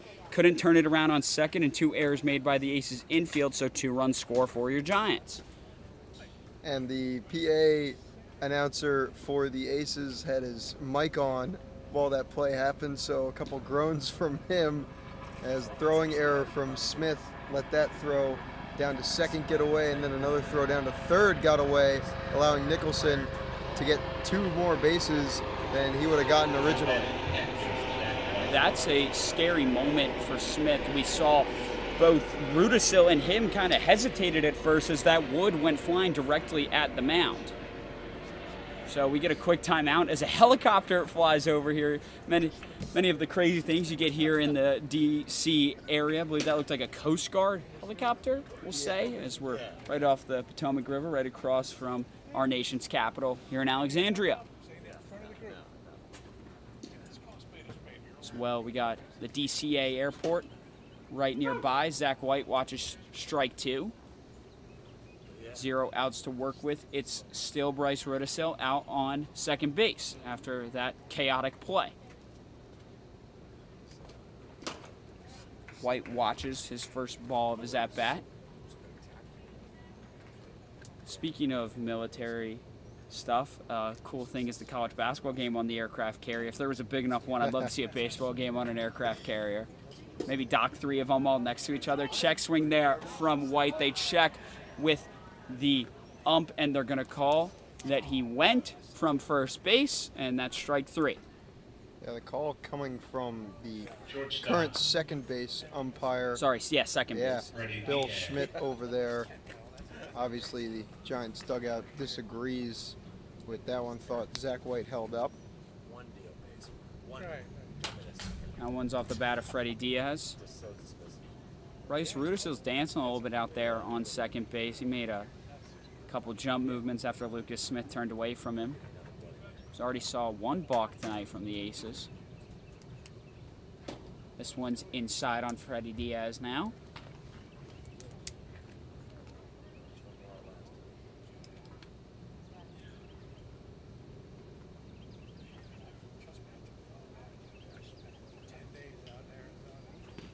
Smith delivers this one. Swing and a miss from Diaz.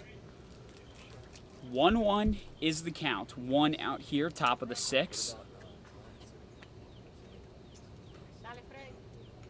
Already seen the Giants score some runs this inning. That one's dropped, but covered up quick enough by Echevarria, so Rudisil does not take third. He thought about it for a second. Yeah, I kind of danced back and forth, but overall good read. Wouldn't have had a great jump on Echevarria behind home plate still for the Aces. He would have needed some help from a bad throw or mishandled catch. That one's high near Freddie Diaz's face. 3-2 is now the count. Diaz working with 1 out. Rudisil still back there dancing. This one's off his bat. It's into right field. Backpedaling is Deegan, and he will make the catch. There's a tag up from Rudisil, and he goes to third. A little bit of hesitation there at first if he made the catch or not. We're a bit blocked by the view of the dugout, but the ump had to yell, and that's how I knew. Yeah. Catch was made. Hit that one 293, got his barrel on it, but just a tad bit under it with the exit angle at 41. Generally that sweet spot for most home runs. The upper bracket of that exit angle gets up to about 32. Doesn't get much higher than that for average home runs. With the short foul porch here, though, he's only about 10 feet away from knocking that one away. Now, Jaden Brown, top of the order, is working with 2 outs, has Rudisil on third.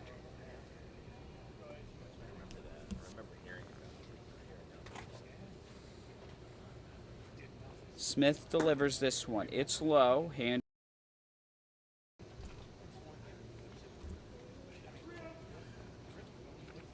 Jaden Brown, 1 for 3 in this game. Had that leadoff double. Has a stolen base and a run tacked onto that. Gets the strike there on the 3-0. He had the bat rested on his shoulder. Looking for that fourth ball. Trying to get base runners on the corners for Gaithersburg. Rudisil still out there alone on third.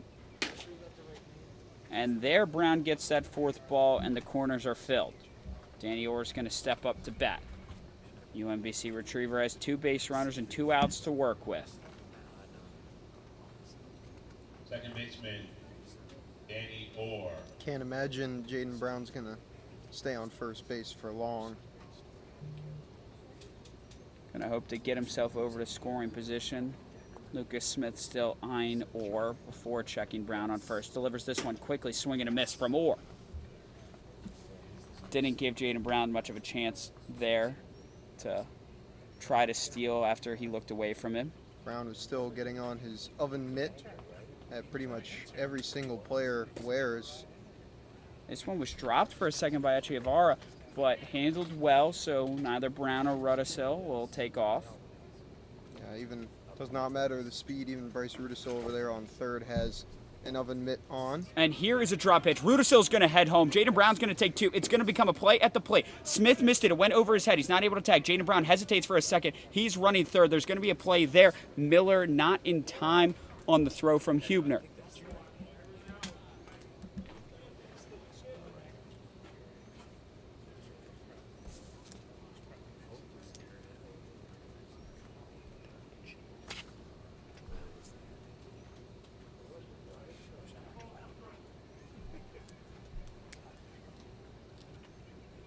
Huber over there picking up that loose ball behind the mound, throwing it down to third, just not in time.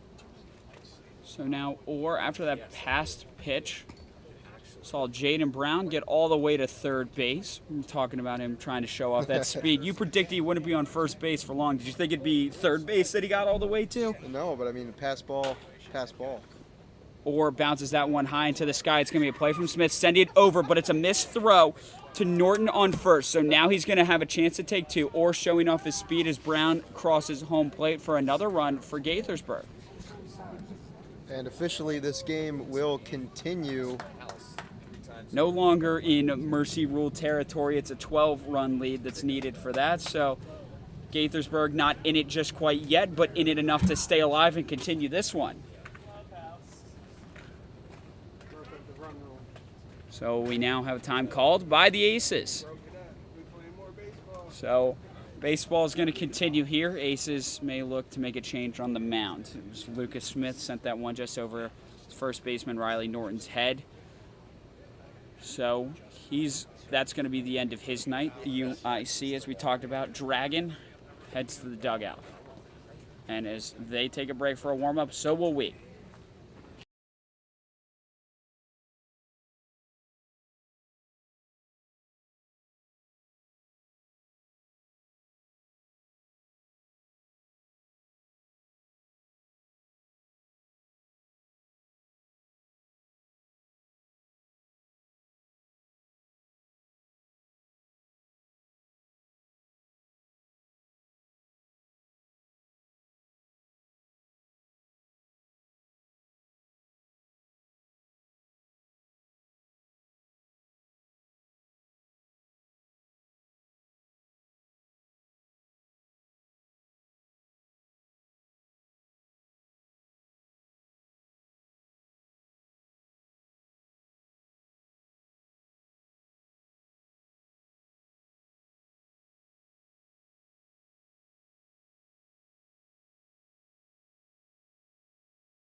Back here at Gaithersburg Giants Broadcast Network. Aces have made a change on the mound. It's Cole Gibbon out of Western Michigan taking the bump for the Aces.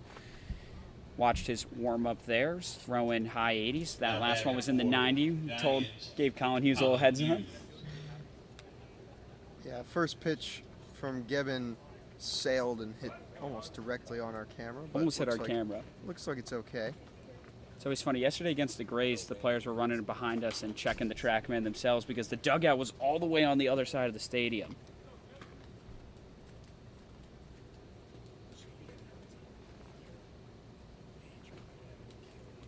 So 4 spot from the Giants here in the top of the 6th. This game will continue on. But 2 throwing errors from Lucas Smith before being replaced by Gibbon on the mound.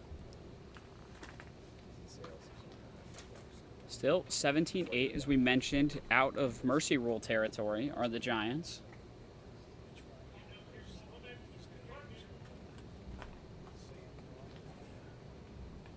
Two outs is what Gibbon came into the game with. Hughes puts that one off his bat. Orr's going to round third and head home. The throw is going to not get all the way to the catcher as they decided to play it safe, and Norton didn't want to have a chance of an error. So Hughes bats Orr in, RBI, and gets himself to first as well.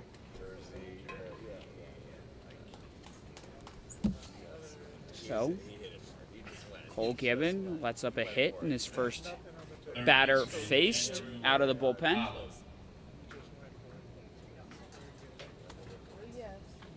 Collin now steps up to bat. Still looking for that elusive first hit. He does have 2 sac fly RBIs this game. 1-0 now facing Gibbon.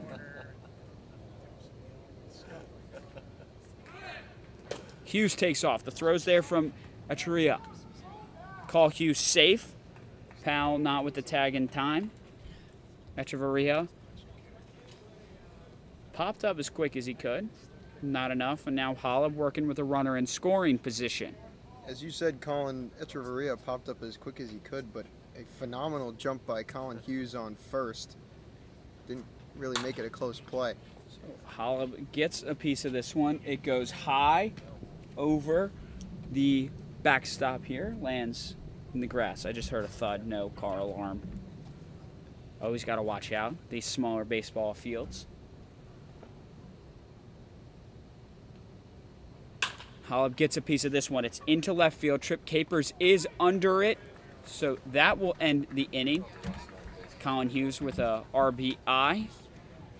Is left out on base though, so 5 runs there in that inning. 17-9, middle of the 6th inning. We're out of mercy rule territory. More baseball to come on the Gaithersburg Giants Broadcast Network.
Back here at Gaithersburg Giants Broadcast Network. Then Bell out on the mound for Gaithersburg now. Switch up after 5 runs scored there in the last outing for Gaithersburg as the Aces now step to the plate. Will Tolmie is going to be the first one to bat for Alexandria. Not before Zach White goes out and meets with Bell.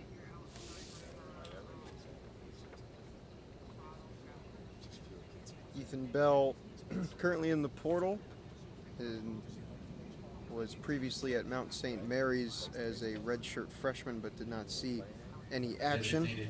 Played his high school baseball at Good Counsel. And there's strike 1.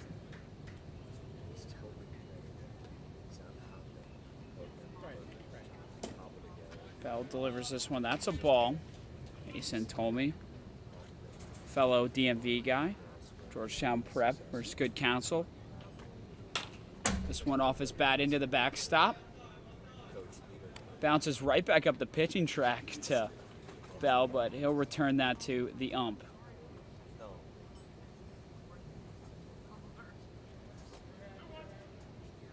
So Gaithersburg put some runs up on the board in the last one. Bats got hot. They wish to continue that. We mentioned that 12 runs is the threshold for a mercy rule early ending here. No longer in that territory. So the game not completely out of hand, David. Yeah.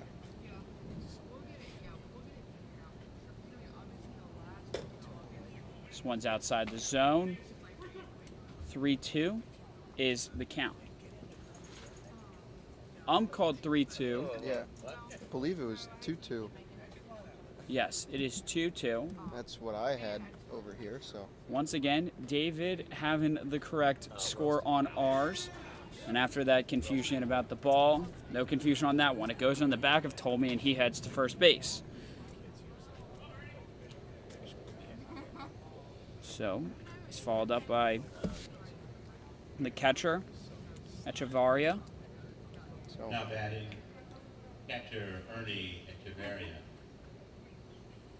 maybe the home plate umpire having a bit of some issues with the heat. Sun's gone down though, so it's cooled down a little bit, but DC being built on a swamp, it's humidity all the time, Always. makes it even worse. Temperatures cooling down just a little bit. The tempers also cooling down just a little bit between the home plate ump and the Gaithersburg Giants dugout after a no call on a hit by pitch for Andrew Holib. There was quite some animosity shared between the two. Holib had to remain in the batter's box and ended up flying out. This one off the bat, Echevarria, they try to turn a double play. Are they going to get back in time? And it does. Great work by Bryce Rudisil. It was a half swing from Echevarria, which is why it didn't have a lot of velocity behind it and gave the Gaithersburg Giants a chance for a double play. Now batting Adam Zapzada.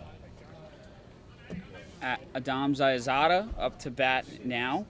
So a 3-6-3 double play, definitely not your traditional double play. Yeah, you don't usually see the first baseman not tagging first and hoping he just gets it back in time, but he was able to.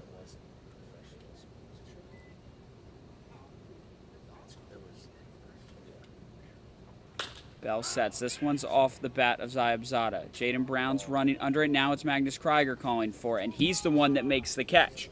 So that retires this side of the inning. Gaithersburg put up 5 last time they were out batting, and now they want to continue that. Stay with us here on the Gaithersburg Giants Broadcast Network. 6 full innings to play.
We're back here in Alexandria, 17-9, Aces Giants. Magnus Krieger, after making that grab out in the outfield for the third out, is going to step up to the plate. Country music blasting here for the Aces. A bit of a switch up from what it is at Crystal Automotive Field. Our assistant GM, Daniel Arrington, likes to blast a mix and range of things on his aux, but it's been all country here. Krieger now watches that one high above his head. Ball one. It's still Cole Gibbon out on the mound for your Aces. Sorry, the Aces. It's your Gaithersburg Giants. I'm all over the place. The heat's getting to me. Might have gotten to the ump earlier. That one's in the dirt. Magnus Krieger trying to lacrosse scoop that one with his bat. Pull it back. Could go out there and give him a couple pointers. Yeah, let's just put a head on the end of the bats and just, you can catch the ball and throw it in the outfield. Just combine every sport, checks, swing there, pulls it back in time. It's a low ball. 3-0's the count. Magnus Krieger trying to be the first base runner in the top of the seventh here as Gaithersburg has started to come back. Certainly something. There's ball four. 4 straight balls begin the inning from Kevin. Krieger takes first. Right fielder, Joey So, Nicholson. game is still an extended lead for the Aces, but the Giants they've got their bats hot. Just like the weather, they've started to come alive here. And Joey Nicholson's going to step up to bat. He's got one base runner to play with, no outs. Swing and a miss there. 88 miles an hour. Nicholson swinging just as hard. Krieger and Nicholson both came around to score last inning. 2 of the 5 runs the Giants put up. Trying to make it interesting. Another swing and a miss there. Nicholson's liked what he's seen so far. Hasn't been able to put the bat behind the ball. That one 88 in the lower middle part of the zone on our track man. Gibbon finding the zone, unlike he did against Krieger. And it's a watch from this one. Almost patches by Echevarria. He had to turn and make sure Magnus Krieger wasn't headed to second base. So, ball one. 1-2 count, no outs. One base runner. And Nicholson watches that one again. Good eye, 2-2.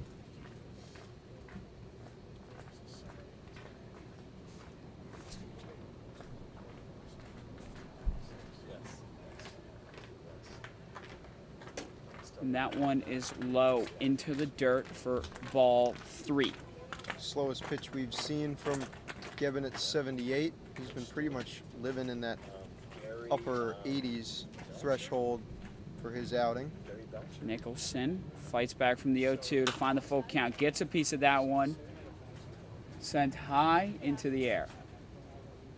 Foul ball behind him. His at-bat will go on. Great fight by Nicholson there. That pitch would have come in just about belt high on Nicholson. Likely would have been called strike 3, so able to live for another pitch here.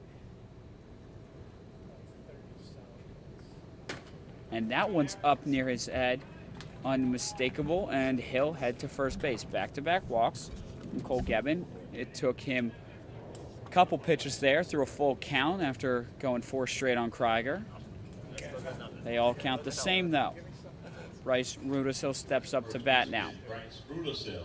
Giants offense starting this inning off just as they did last inning with back-to-back walks from Krieger and Nicholson.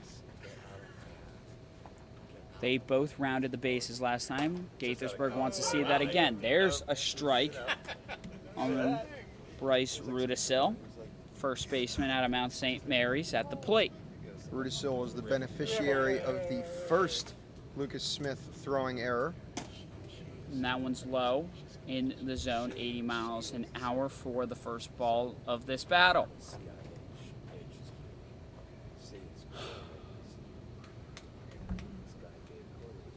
Top of the 7th here. That one is again low. First dropped by Echevarria, handled well. Krieger and Nicholson stay where they are.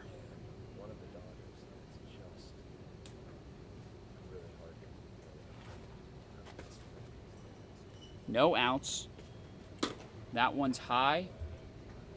And Bryce Rudisil will regather himself as he's got him into a 3-1 count.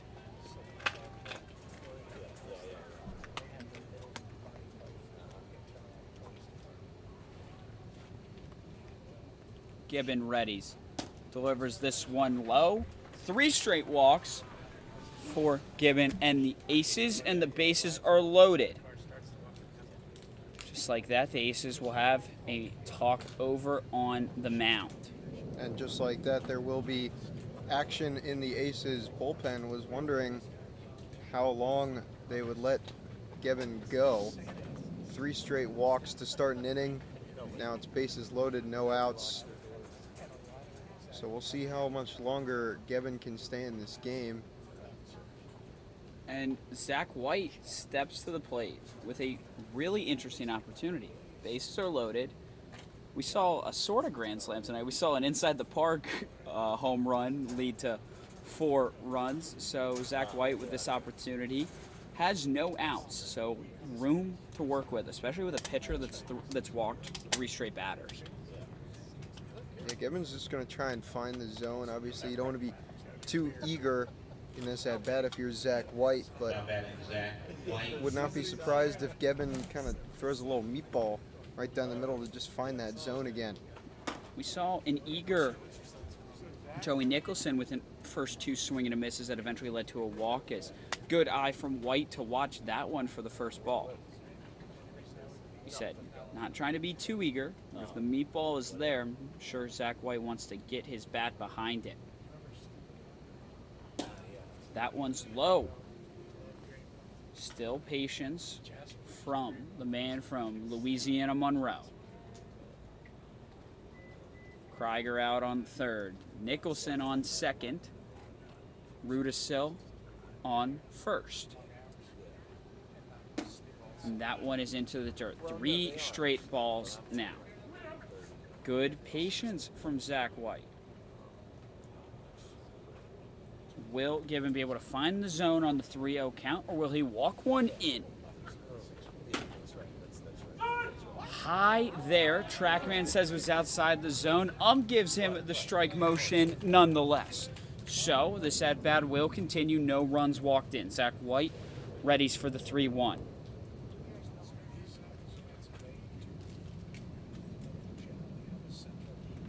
This one off his bat. Is high fly ball into center. Hums is under it. We're going to see a tag-up opportunity from Krieger. He ends up staying. It ended up going wide, but Krieger saw that the good throw from Hums got a good hop on it, so no sacrifice fly out from Zach White. And what he believes should have been a ball 4 ends in a fly out. No run scored for the Giants. Yeah, even from our angle, that definitely looked like ball 4. It was above his belt. Yeah. Unlucky for Zach White to have that call go against him. Now Freddie Diaz is up to bat. Same opportunity as before. Bases remain loaded. Krieger couldn't get the right hop after Hums got a quick throw in from center field to his catcher, Chivara. This one's put into play by Diaz. It's bumbled at first. Double play opportunity. They're not able to turn it, so Diaz is safe. Krieger crossing the plate will count, but not before Rudisil is out at second. Nicholson also reached third on the play, so 1 run scores. It's now 17-10. Ace is still up. Jaden Brown steps to the plate with 2 outs, corners filled. Giants the beneficiary of a tough hop off the lip of the infield grass. Michael Powell at shortstop for the Aces handled it as well as he could, but it really handcuffed him up into the chest, and only able to get the out at second in time was the Aces infield. So Brown gets a piece of that foul ball. Not happy with it. Didn't get a quite full swing on the ball. 1-1, 2 outs. Runners on first and third.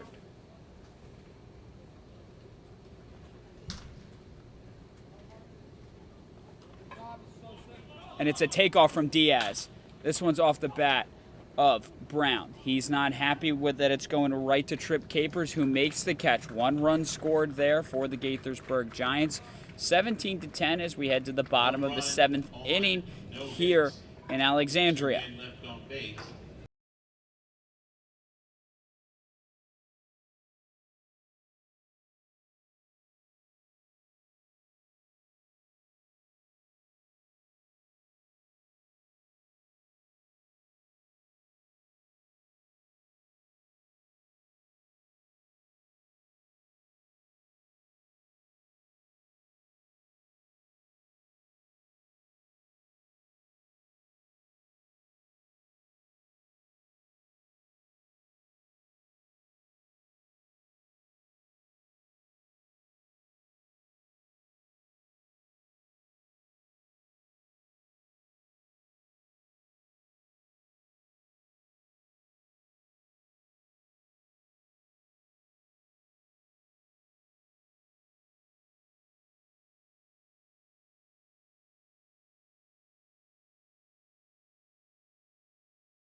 Back here at Gaithersburg Giants Network. 17-10 is the score. Bottom of the 7th. Ace is still up. It was that 15-run second inning that Alexandria had. Giants have slowly clawed back to get this game to 7 runs. Seen crazier things happen in bottom of the 7th, down 7. Well, in the late stages of the first matchup between these two teams, it was 8-0 Aces, and then the Giants were able to make it 8-7 and had some late drama, but just came up short. So now we know that the bats are certainly there. Well, maybe not the bats, but the offensive presence. It was mentioned in our intern group chat moments ago by Assistant GM Daniel Harrington. The hits are 11-3 in favor of the Aces. And this one is sent right to the glove of Bell, who's going to toss it right to Rudisil on first base. And just like that, the 6'3 shortstop Michael Powell heads back to his own dugout. Designated hitter, DJ Steinman. Now DJ Scheinman heads up to the plate. Guy currently in the portal, trying to add some runs to his Aces. And they still lead, but sure, as a portal guy, would love to get a hit here. There's a good strike from Bell. Scheinman is 1 for 4 tonight, had a 3 RBI double back in the second inning.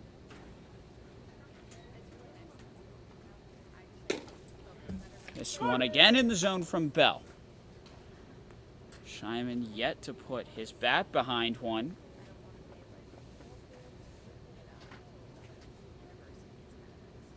Bell sets, looking for that third strike. He already has one out. This one's delivered outside of the zone. Doesn't catch Scheinman swinging.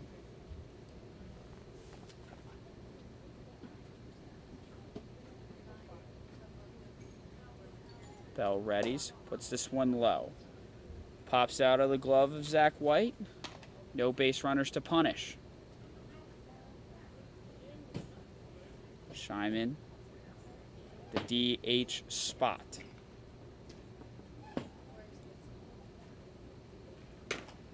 This one put over the plate, called too high for the zone. Trackman says it was a little wide of the plate. Full count, Scheinman has found himself in after being down 0-2. And Bell delivers this one for ball 4. Not happy with walking a guy he had in an 0-2 spot, but it happens nonetheless. Gaithersburg already has one out in the bottom of the 7th. First baseman, Riley Norton. Riley Norton steps up. He's got Scheinman out on first. Last inning, your defense got a double play for you, so Again, just that mentality that you can be one ground ball away from the inning and you don't have to let it spiral like it did in the second. This one's high on Norton.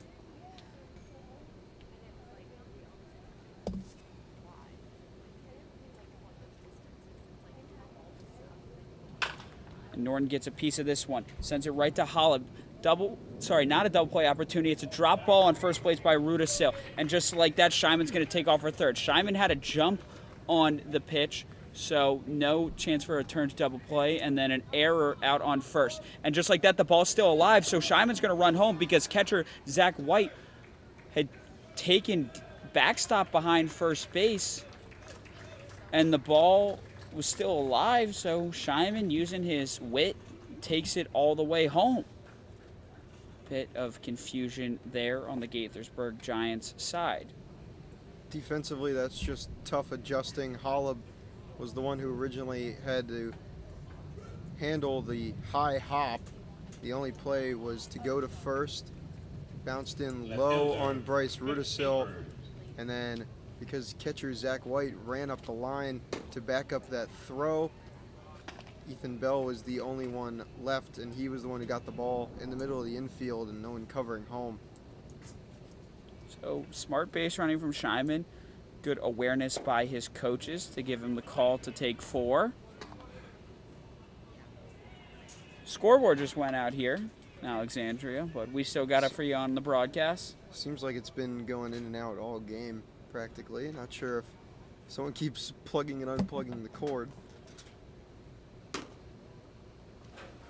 And Bell sends that one high for a third straight ball. So an opportunity with one out. They had one guy on first base, but a couple of errors led to a run scoring, and now finds the strike in the 3-0 count. So 3-1 for Trip Capers.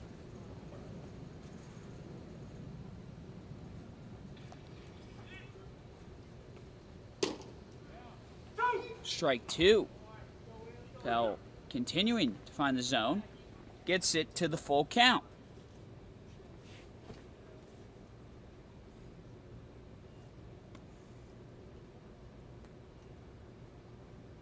Bell delivers this one high. Might have clipped Capers. Looks like he stepped off for a second.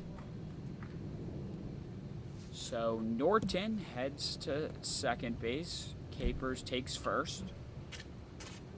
And Cooper hums, top of the order for Alexandria. Gets ready to battle. Center fielder Cooper Holmes. Aces don't have walk-up songs. I just noticed that. Yeah, it was unusually quiet here. I'm not sure. I mean, our issue for pretty much every game this season has been the walk-up songs have been so loud. You guys listening to this broadcast have been pretty much unable to hear us. But, yeah, I guess I didn't notice that at all until you just mentioned it. Yeah, neither did I. Mentioned the viewers at home being able to hear us. We had the fireworks show on Juneteenth out at the Big Train in Shirley Povich Field. As well as the walk-up songs sometimes copyright strike our YouTube stream, which we're glad that's not happening tonight. It's a 2-0 count for Hums. Swings and misses on that one. Yeah, that's the issue with Southern Maryland. Yeah, we get a nice little suite at the Blue Crabs Stadium to have our broadcast, but there is a speaker right above where we put the microphone, and that's what led to the first copyright strike issues. And there is a punch out. Hums had himself in a 2-0 count, and then fought all the way back by Ethan Bell before Hums watches strike 3. There's the second out at the bottom of the 7th. Aces have scored 1 run. Toby Huber up to bat. Confused him with Braden Huber earlier in this game. Hubner. Hubner. Yeah. Got a little bit of a roster confusion on my part. It's one letter, and it tripped me up in the first matchup between these two teams. Huber and Hubner. But Huber down, or up 1-0. He eats that one to his back. So His jersey number is what we're talking about, and that's where the pitch goes. And he'll head to first base. Bases will be loaded. Two George Mason guys out on the path for the Aces, as well as Riley Norton out on third. 2 outs. Bell and White take some time to take it over before Will Tolmie heads to the plate. Tolmie, the future Wolverine. Incoming freshman in Ann Arbor. I'm sure he's excited about the football team. They got the #1 recruit in the country, Bryce Underwood, at quarterback. They're flipping it from LSU, so I'm sure he's excited to play baseball, but also excited to pack the big house. I mean, he's probably not that excited, seeing as though the NIL money is getting pumped into football. Maybe a little too much for his liking. Yeah, maybe he wishes some of the Bryce Underwood cash was being pushed the baseball team's way, but I'm really curious how much that plays into each one of these players' kind of journeys in their respective programs, the NIL Now batting money. for the Aces, Will Tolmie. do boosters, do they designate like a certain amount, or is it just straight off to the school and then they get to delegate? Sure, it's a case-by-case basis in what is a crazy era of college athletics right now. Yeah. 1-0. He's excited about football season. I think you and I are as well. Okay. Syracuse football looking to repeat a good year in Fran Brown's sophomore season. 2-0. Still Bell on the mound.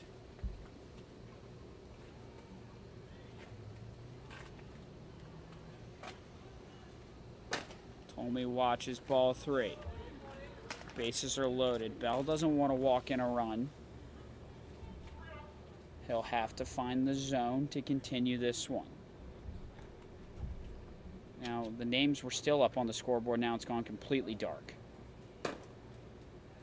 And able to find the zone is Bell.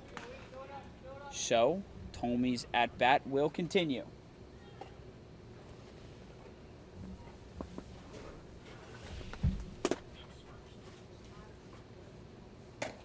This one's inside for ball 4. So, Riley Norton jogs home from the forced walk. 19th run on the board for the Aces. So, there will be a meeting of the Gaithersburg Giants on the mound after a rough stretch of pitching from Ethan Bell. Yeah, and this is a dangerous spot because I believe it is one more run will end the game in an early walk-off. Would put it into mercy rule territory.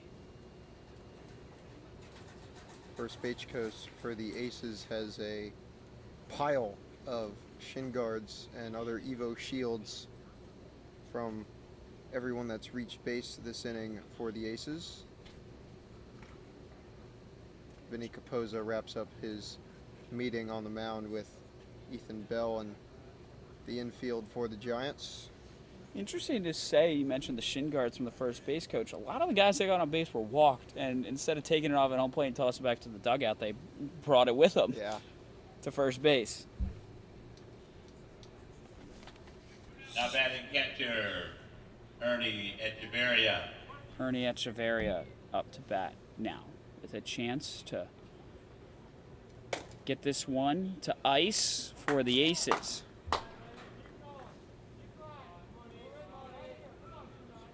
Bell getting encouraging words from his dugout.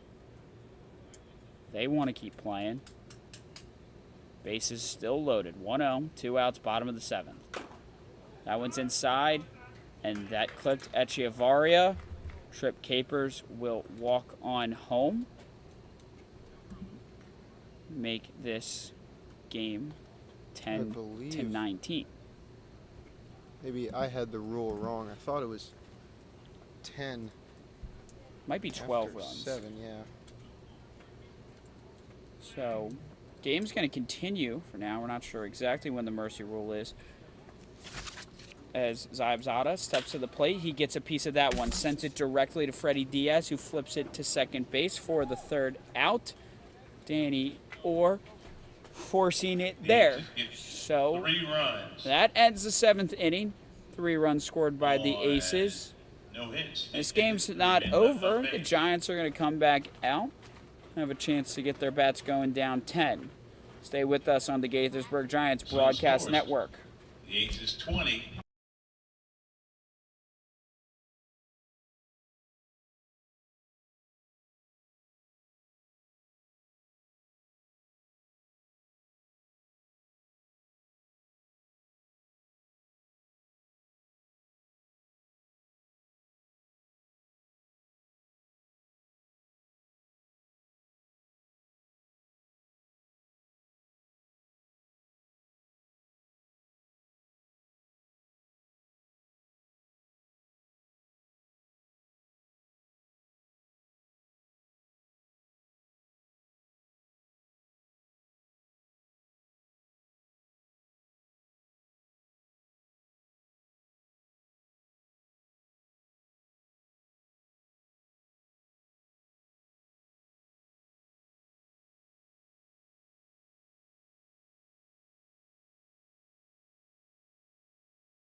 Ready? Yep.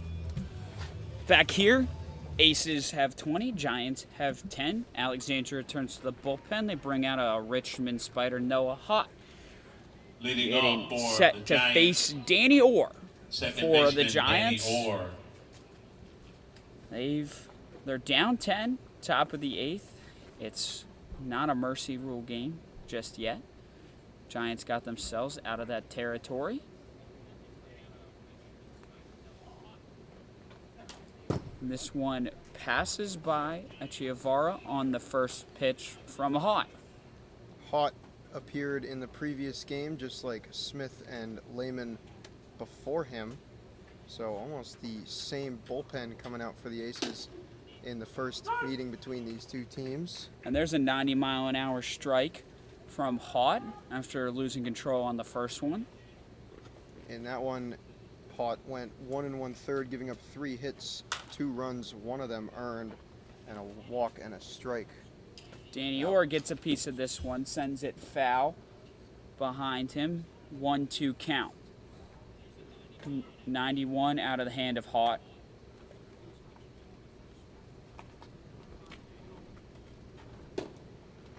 And there's strike 3. Danny Orr watches it. First out for the Aces.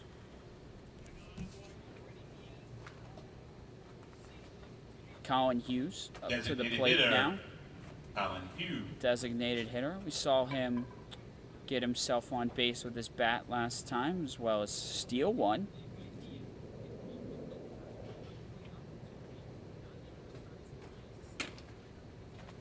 Delivers that one into the zone for a strike 1 on Hughes. 0-1.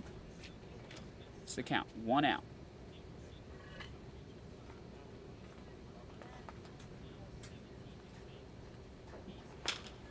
Hughes gets this one off his bat, sends it way left, over the backstop, over the bleachers, to a miscellaneous field.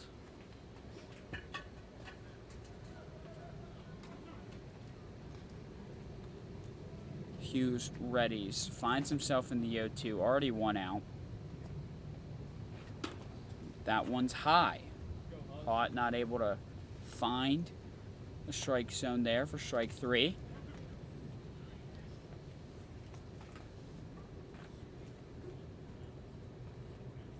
Bat readies. Delivers now. Sends it again high. Up at the forehead level of Collin Hughes for ball 2. Aces dugout, encouraging the Richmond Spider on the mound.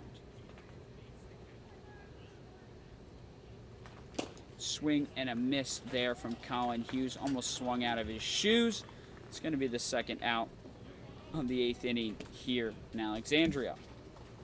Now, Andrew Holub up to bat. Third baseman Andrew Holub. His plate appearances have certainly been interesting tonight. We saw the not hit by pitch. It was argued between the umps and Gaithersburg. He watches strike 1 into the glove of Echevarria. Yeah, that moment of tension with that hit by pitch that may have been missed is kind of so far in the past now of this game. The sun was still shining when Yeah. that was happening, still in our eyes. Maybe we can blame that for a potential missed call.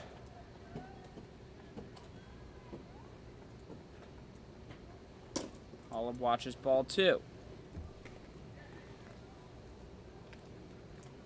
So Holub's working with 2 outs. It's the top of the 8th. His team's down 10. Difference maker in this game is still that 15-run second inning. Without that, the Giants' bats have come alive since then. But nonetheless, we're here. 10-run game. 3-1. Holub finds himself hoping to get on base with 2 outs. Gets his bat behind that one. Sends it past Haught. It's going to go to the center fielder, Humes, who picks it up. Not before Holub reaches first base safely.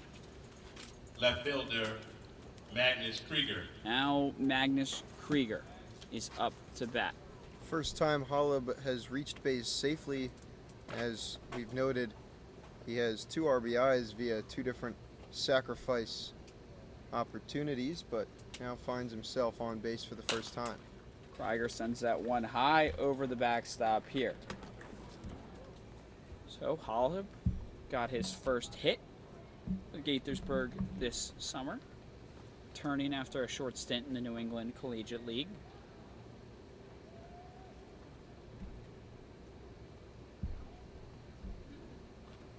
Haught sends this one away.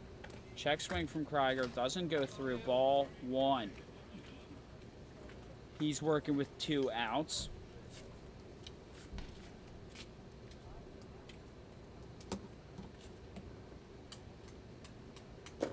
Watches that one into the dirt for ball 2. Still Holub out there on first. After getting his first hit this season. Second game with Gaithersburg.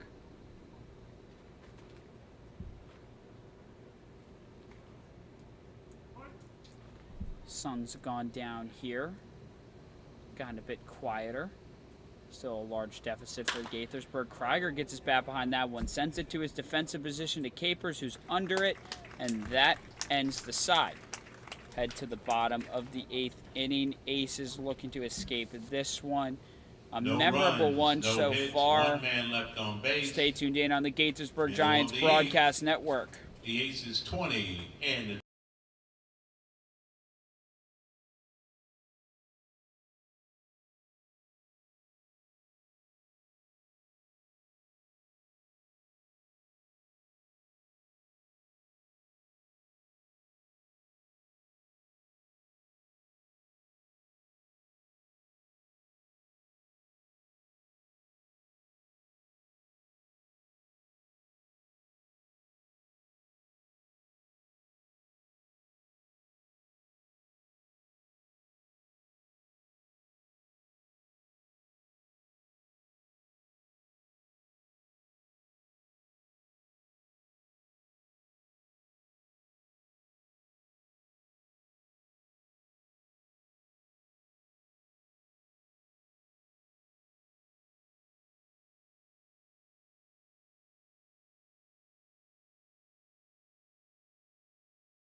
Let's come back.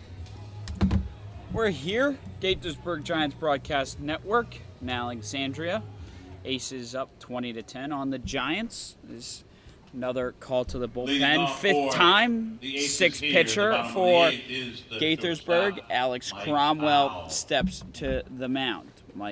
Michael Powell, shortstop out of Penn, is at the plate for Cromwell's first battle. Cromwell delivers strike one. He's a Towson product. He's also a friend of Tim Wilcox, who you might know from Syracuse, good friend of mine up north there.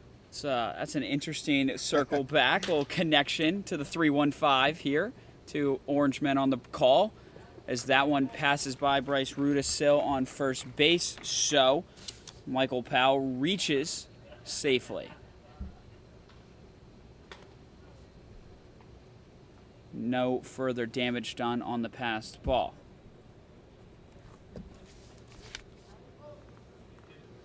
They'll score that one, an infield hit there for Michael Powell.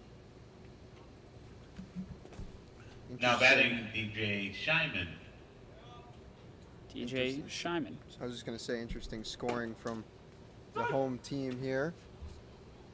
It is 7 errors currently for the Aces, as they have thrown the ball around mostly in that 6th inning.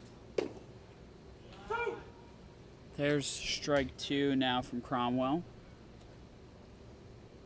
Certainly interesting to see that was a hit, an error. I'm sure Powell's happy about it for his average.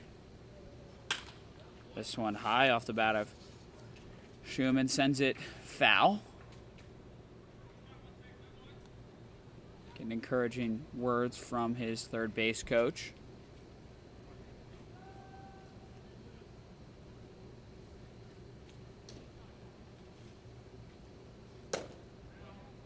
Now this one delivered not quite the zone from Cromwell.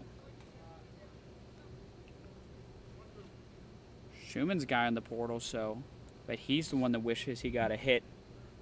Ruled more in his favor rather than an error in a spot. Talking to coaches, trying to find a new home. Taking off is Michael Powell, but Schumann chops it foul. So he retreats. New ball given after that one ends up in the dirt. Looks like Schumann limped there for a second after. Yeah, that one definitely stung. But catcher to catcher, Schumann and Zach White.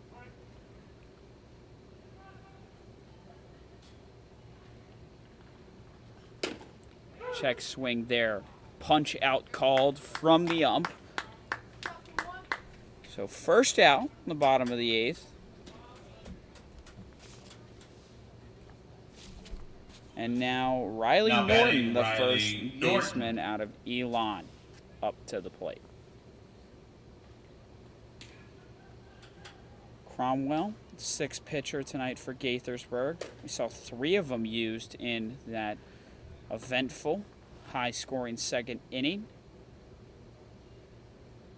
Interesting to see how manager TJ Brockway manages inning limits placed on his pitchers during a game like this that got out of hand early. Cromwell sets up. He's got a 2-0 facing Riley Norton. Hoping to be a bright spot for this game out of the bullpen. He got a piece of that one. Will it land foul? It does. Diving effort by Bryce Rudisil. Nonetheless, it was Powell that had taken off early, but again returns because it was called foul. Bryce Rudisil at first probably wishes he was the same height as Andrew Holub at third. Rudisil at 6 foot needed the extra 2 inches Holub has to come up with that baseball. Certainly a close one. Second strike delivered there after Norton sent that one foul for the first strike. 2-2's the count. It's still Powell on first. Reaching is Norton, and he goes back, nothing to show for. Trip Capers will replace him at the plate. 2 outs as Fielder, Trip the George Capers. Mason man approaches the batter's box. He still has Powell to work with on first. And after that infield single or throwing error by the Giants, it's now back-to-back punch-outs by Cromwell, who's settled back in nicely, not letting that first batter affect him throughout the inning. There's a strike delivered. Capers leaning back in his stance slightly. 1-1 is the count.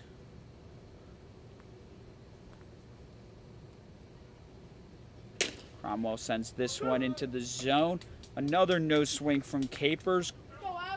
1-2 count.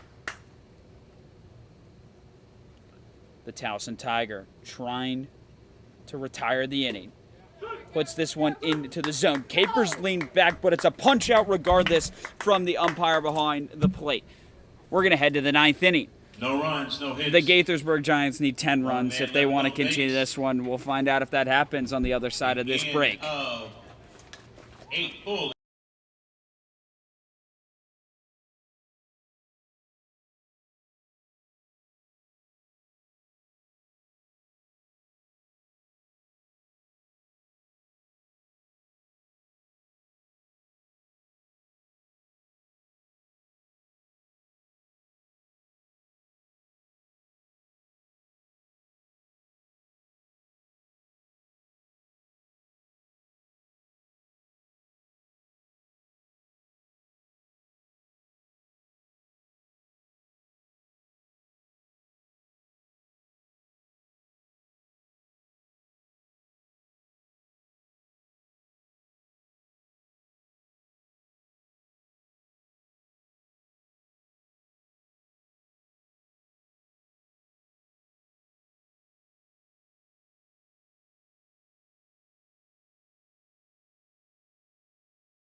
That a lot. All right, you ready? Yep. Leading off for We're back here, Gaithersburg Giants Broadcast Network. right fielder, Joey It is Nicholson. a new pitcher for the Aces, Aiden O'Brien, trying to end this one. The guy out of Fordham. His first batter to face is Joey Nicholson. Delivers a first pitch ball, 86 miles an hour.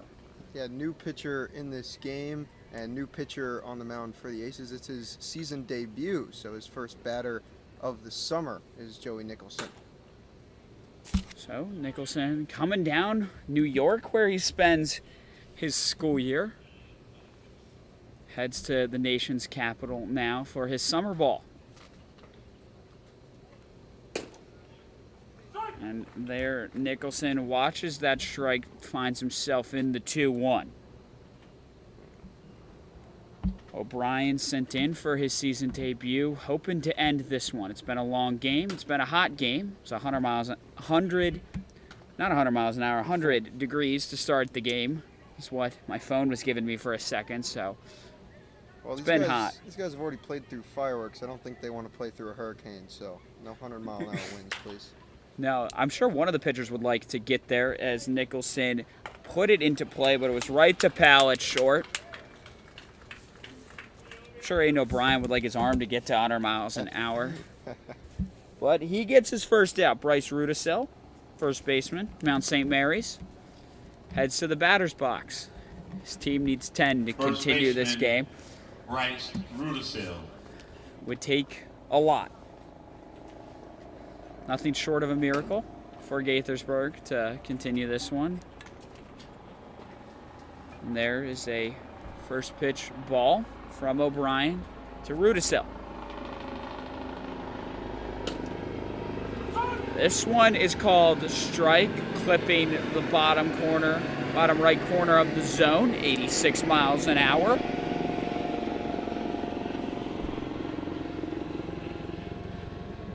O'Brien ready. He's looking for 2 more outs in his debut. Sends this one high. Giovara handles it. Nicholson's got himself into a 2-1 count. Sorry, Rudisill. Nicholson got out last time around. Now Rudisill gets to a 3-1. Trying to get on base is the first baseman. Now St. Mary's watches strike 2.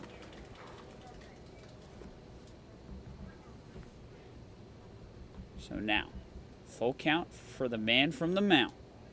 1 out here in the top of the 9th inning. So got a piece of that one. In the infield, Powell claims he has it, and he does indeed. 1 out away from the Aces, putting this one on ice. Zach White heads to the plate now. Bit of a controversial time last time up around. What appeared to be ball 4, at least according to the TrackMan and the eye of many in the Gaithersburg dugout, was called strike, and eventually that at-bat led to a Zach White flyout with bases loaded. Not deep enough for a sacrifice either. So he watches ball 1.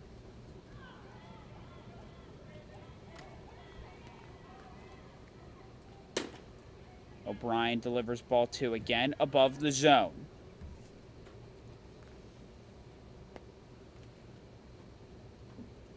And that walk would have made it, I believe, a 6-run game at the end of that inning. And without that out, it could have even extended that inning. So, just more trickle-down baseball. As you've mentioned from last night's game and tonight's game, just, really comes down to just 1 inning for the Giants. It was the early innings that have affected the Giants. The 2nd inning tonight, the 1st inning last night. You're using the AP Econ term, trickle down, just like Reaganomics, and Zach White is going to take himself to first base. I wrote a song about that for AP Econ, the trickle down economics. It was my final project. I remember you mentioning Now that batting to Freddie Diaz. for when we were talking to Brady Ruiz Weiss pregame one time up in the booth at Gaithersburg, because he's an econ major at Yale. That's right. Brady Ruiz Weiss mentioned my economics song to him. He didn't want to take a listen just quite yet. Maybe later in the season, if I get him on another delay, I'll force him to listen to it. But Ruiz Weiss, a smart man, doing it for the economy up and for the Yale Bulldogs. Not in the lineup tonight. Hope to see him back again soon. Freddie Diaz is at the plate now. He sent that one high foul ball away. He's working with 2 outs.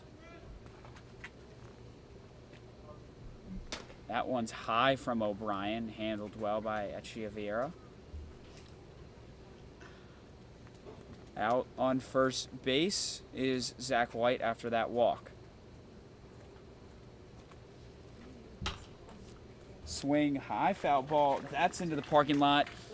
That was near my car. I'm not even going to lie, David. I'm a little worried now. The 9th inning, let's hope we've reached this far with nobody having to call insurance. Yeah, I was just going to say, you did make it this far. Let's hope USAA is not getting a call later tonight from a baseball. That pitch a little wide, handled well by Echevarria, so no further take by Zach White. Out there on first. Spot we saw him defensively yesterday, behind the plate today. O'Brien gets Diaz swinging again for a foul ball. Diaz completely jammed on that pitch. Didn't want to go around on it, but made enough contact to at least stay alive. Choked up on that one. Diaz now in the 2-2. 2 outs, top of the 9th. Check swing on that one. They call he didn't go. They say it was outside the zone. So, full count ensues. White's still out there on first. Giants are down 10 here in the top of the 9th. White takes off. Another high foul ball. So, this game continues. We've passed the 3-hour threshold. Our stream shows it's been going for 3 hours, 30 minutes. White takes off. Another foul ball from Diaz. And the night goes on. I mean, our camera, I charged it fully, so I should be able to go about 6 hours, maybe 6.5 hours. Let's hope it doesn't come to that ever. Diaz fights another one. Echevarria's going to have a chance to catch it. No, he's not. It goes far out, and that lands just about 10 feet away from you and I. Luckily, we do have a tent out here. Would have been covered. And then it bounces on top of the school building behind us. So no souvenir for anyone except building maintenance. Can have fun grabbing that. Balls on roof, never fun. I threw a lacrosse ball up on my Sadler dorm roof at Syracuse this year and never got it back. There's ball 4 for Diaz. He's going to take first, and Jaden Brown's going to step up to bat with 2 base runners to work with. Yeah, that lacrosse ball I threw up on the roof, I never got it back. I wonder if the Aces will ever see that baseball back. I mean, isn't Sadler a 6-story dorm, I'm pretty sure? It is, but the cafeteria is only 2. Oh, okay. So I All was right. playing a little bit of wall ball on the cafeteria. Didn't get it quite on the 6th floor. There's a first pitch strike. I see the issue. But it was funny. My friends, their view looked right out over it, and you could see the lacrosse ball all year. Through the snow, we saw it sitting up there, and it just never came down. And by the time move out, it was still sitting there. Nothing I could do. Nothing O'Brien can do there. That's a ball, 1-1, 2 outs.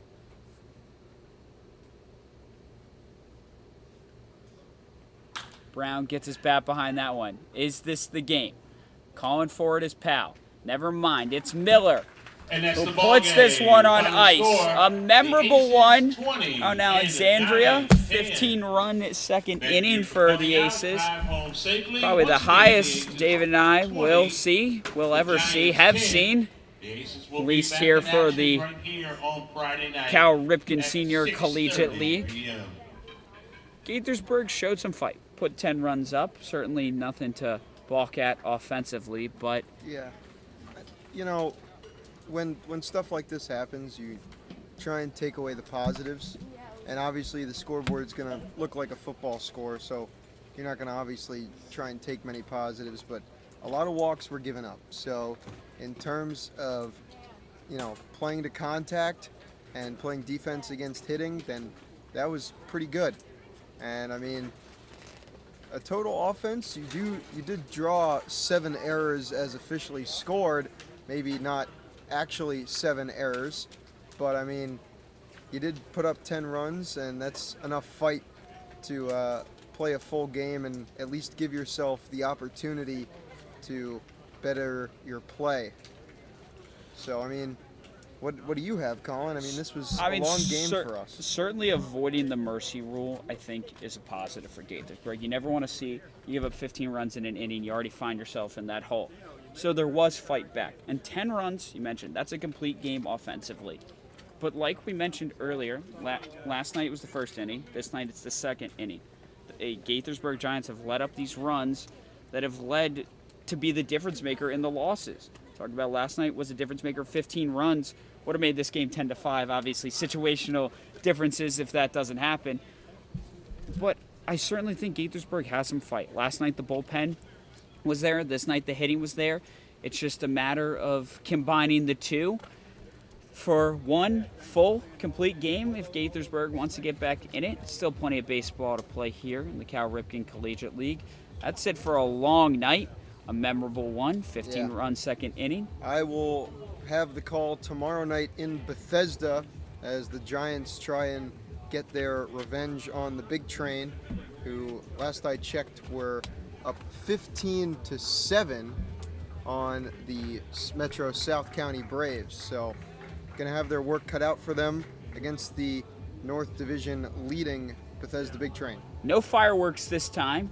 No. Unfortunately, that was a fun call last time. That was wish, indeed, but- wish you luck on this one. I'll return with you on Friday for the Gaithersburg Giants Broadcast Network. That's it on a long night here out in Alexandria. David Lewis alongside Collin Smith. Have a good night.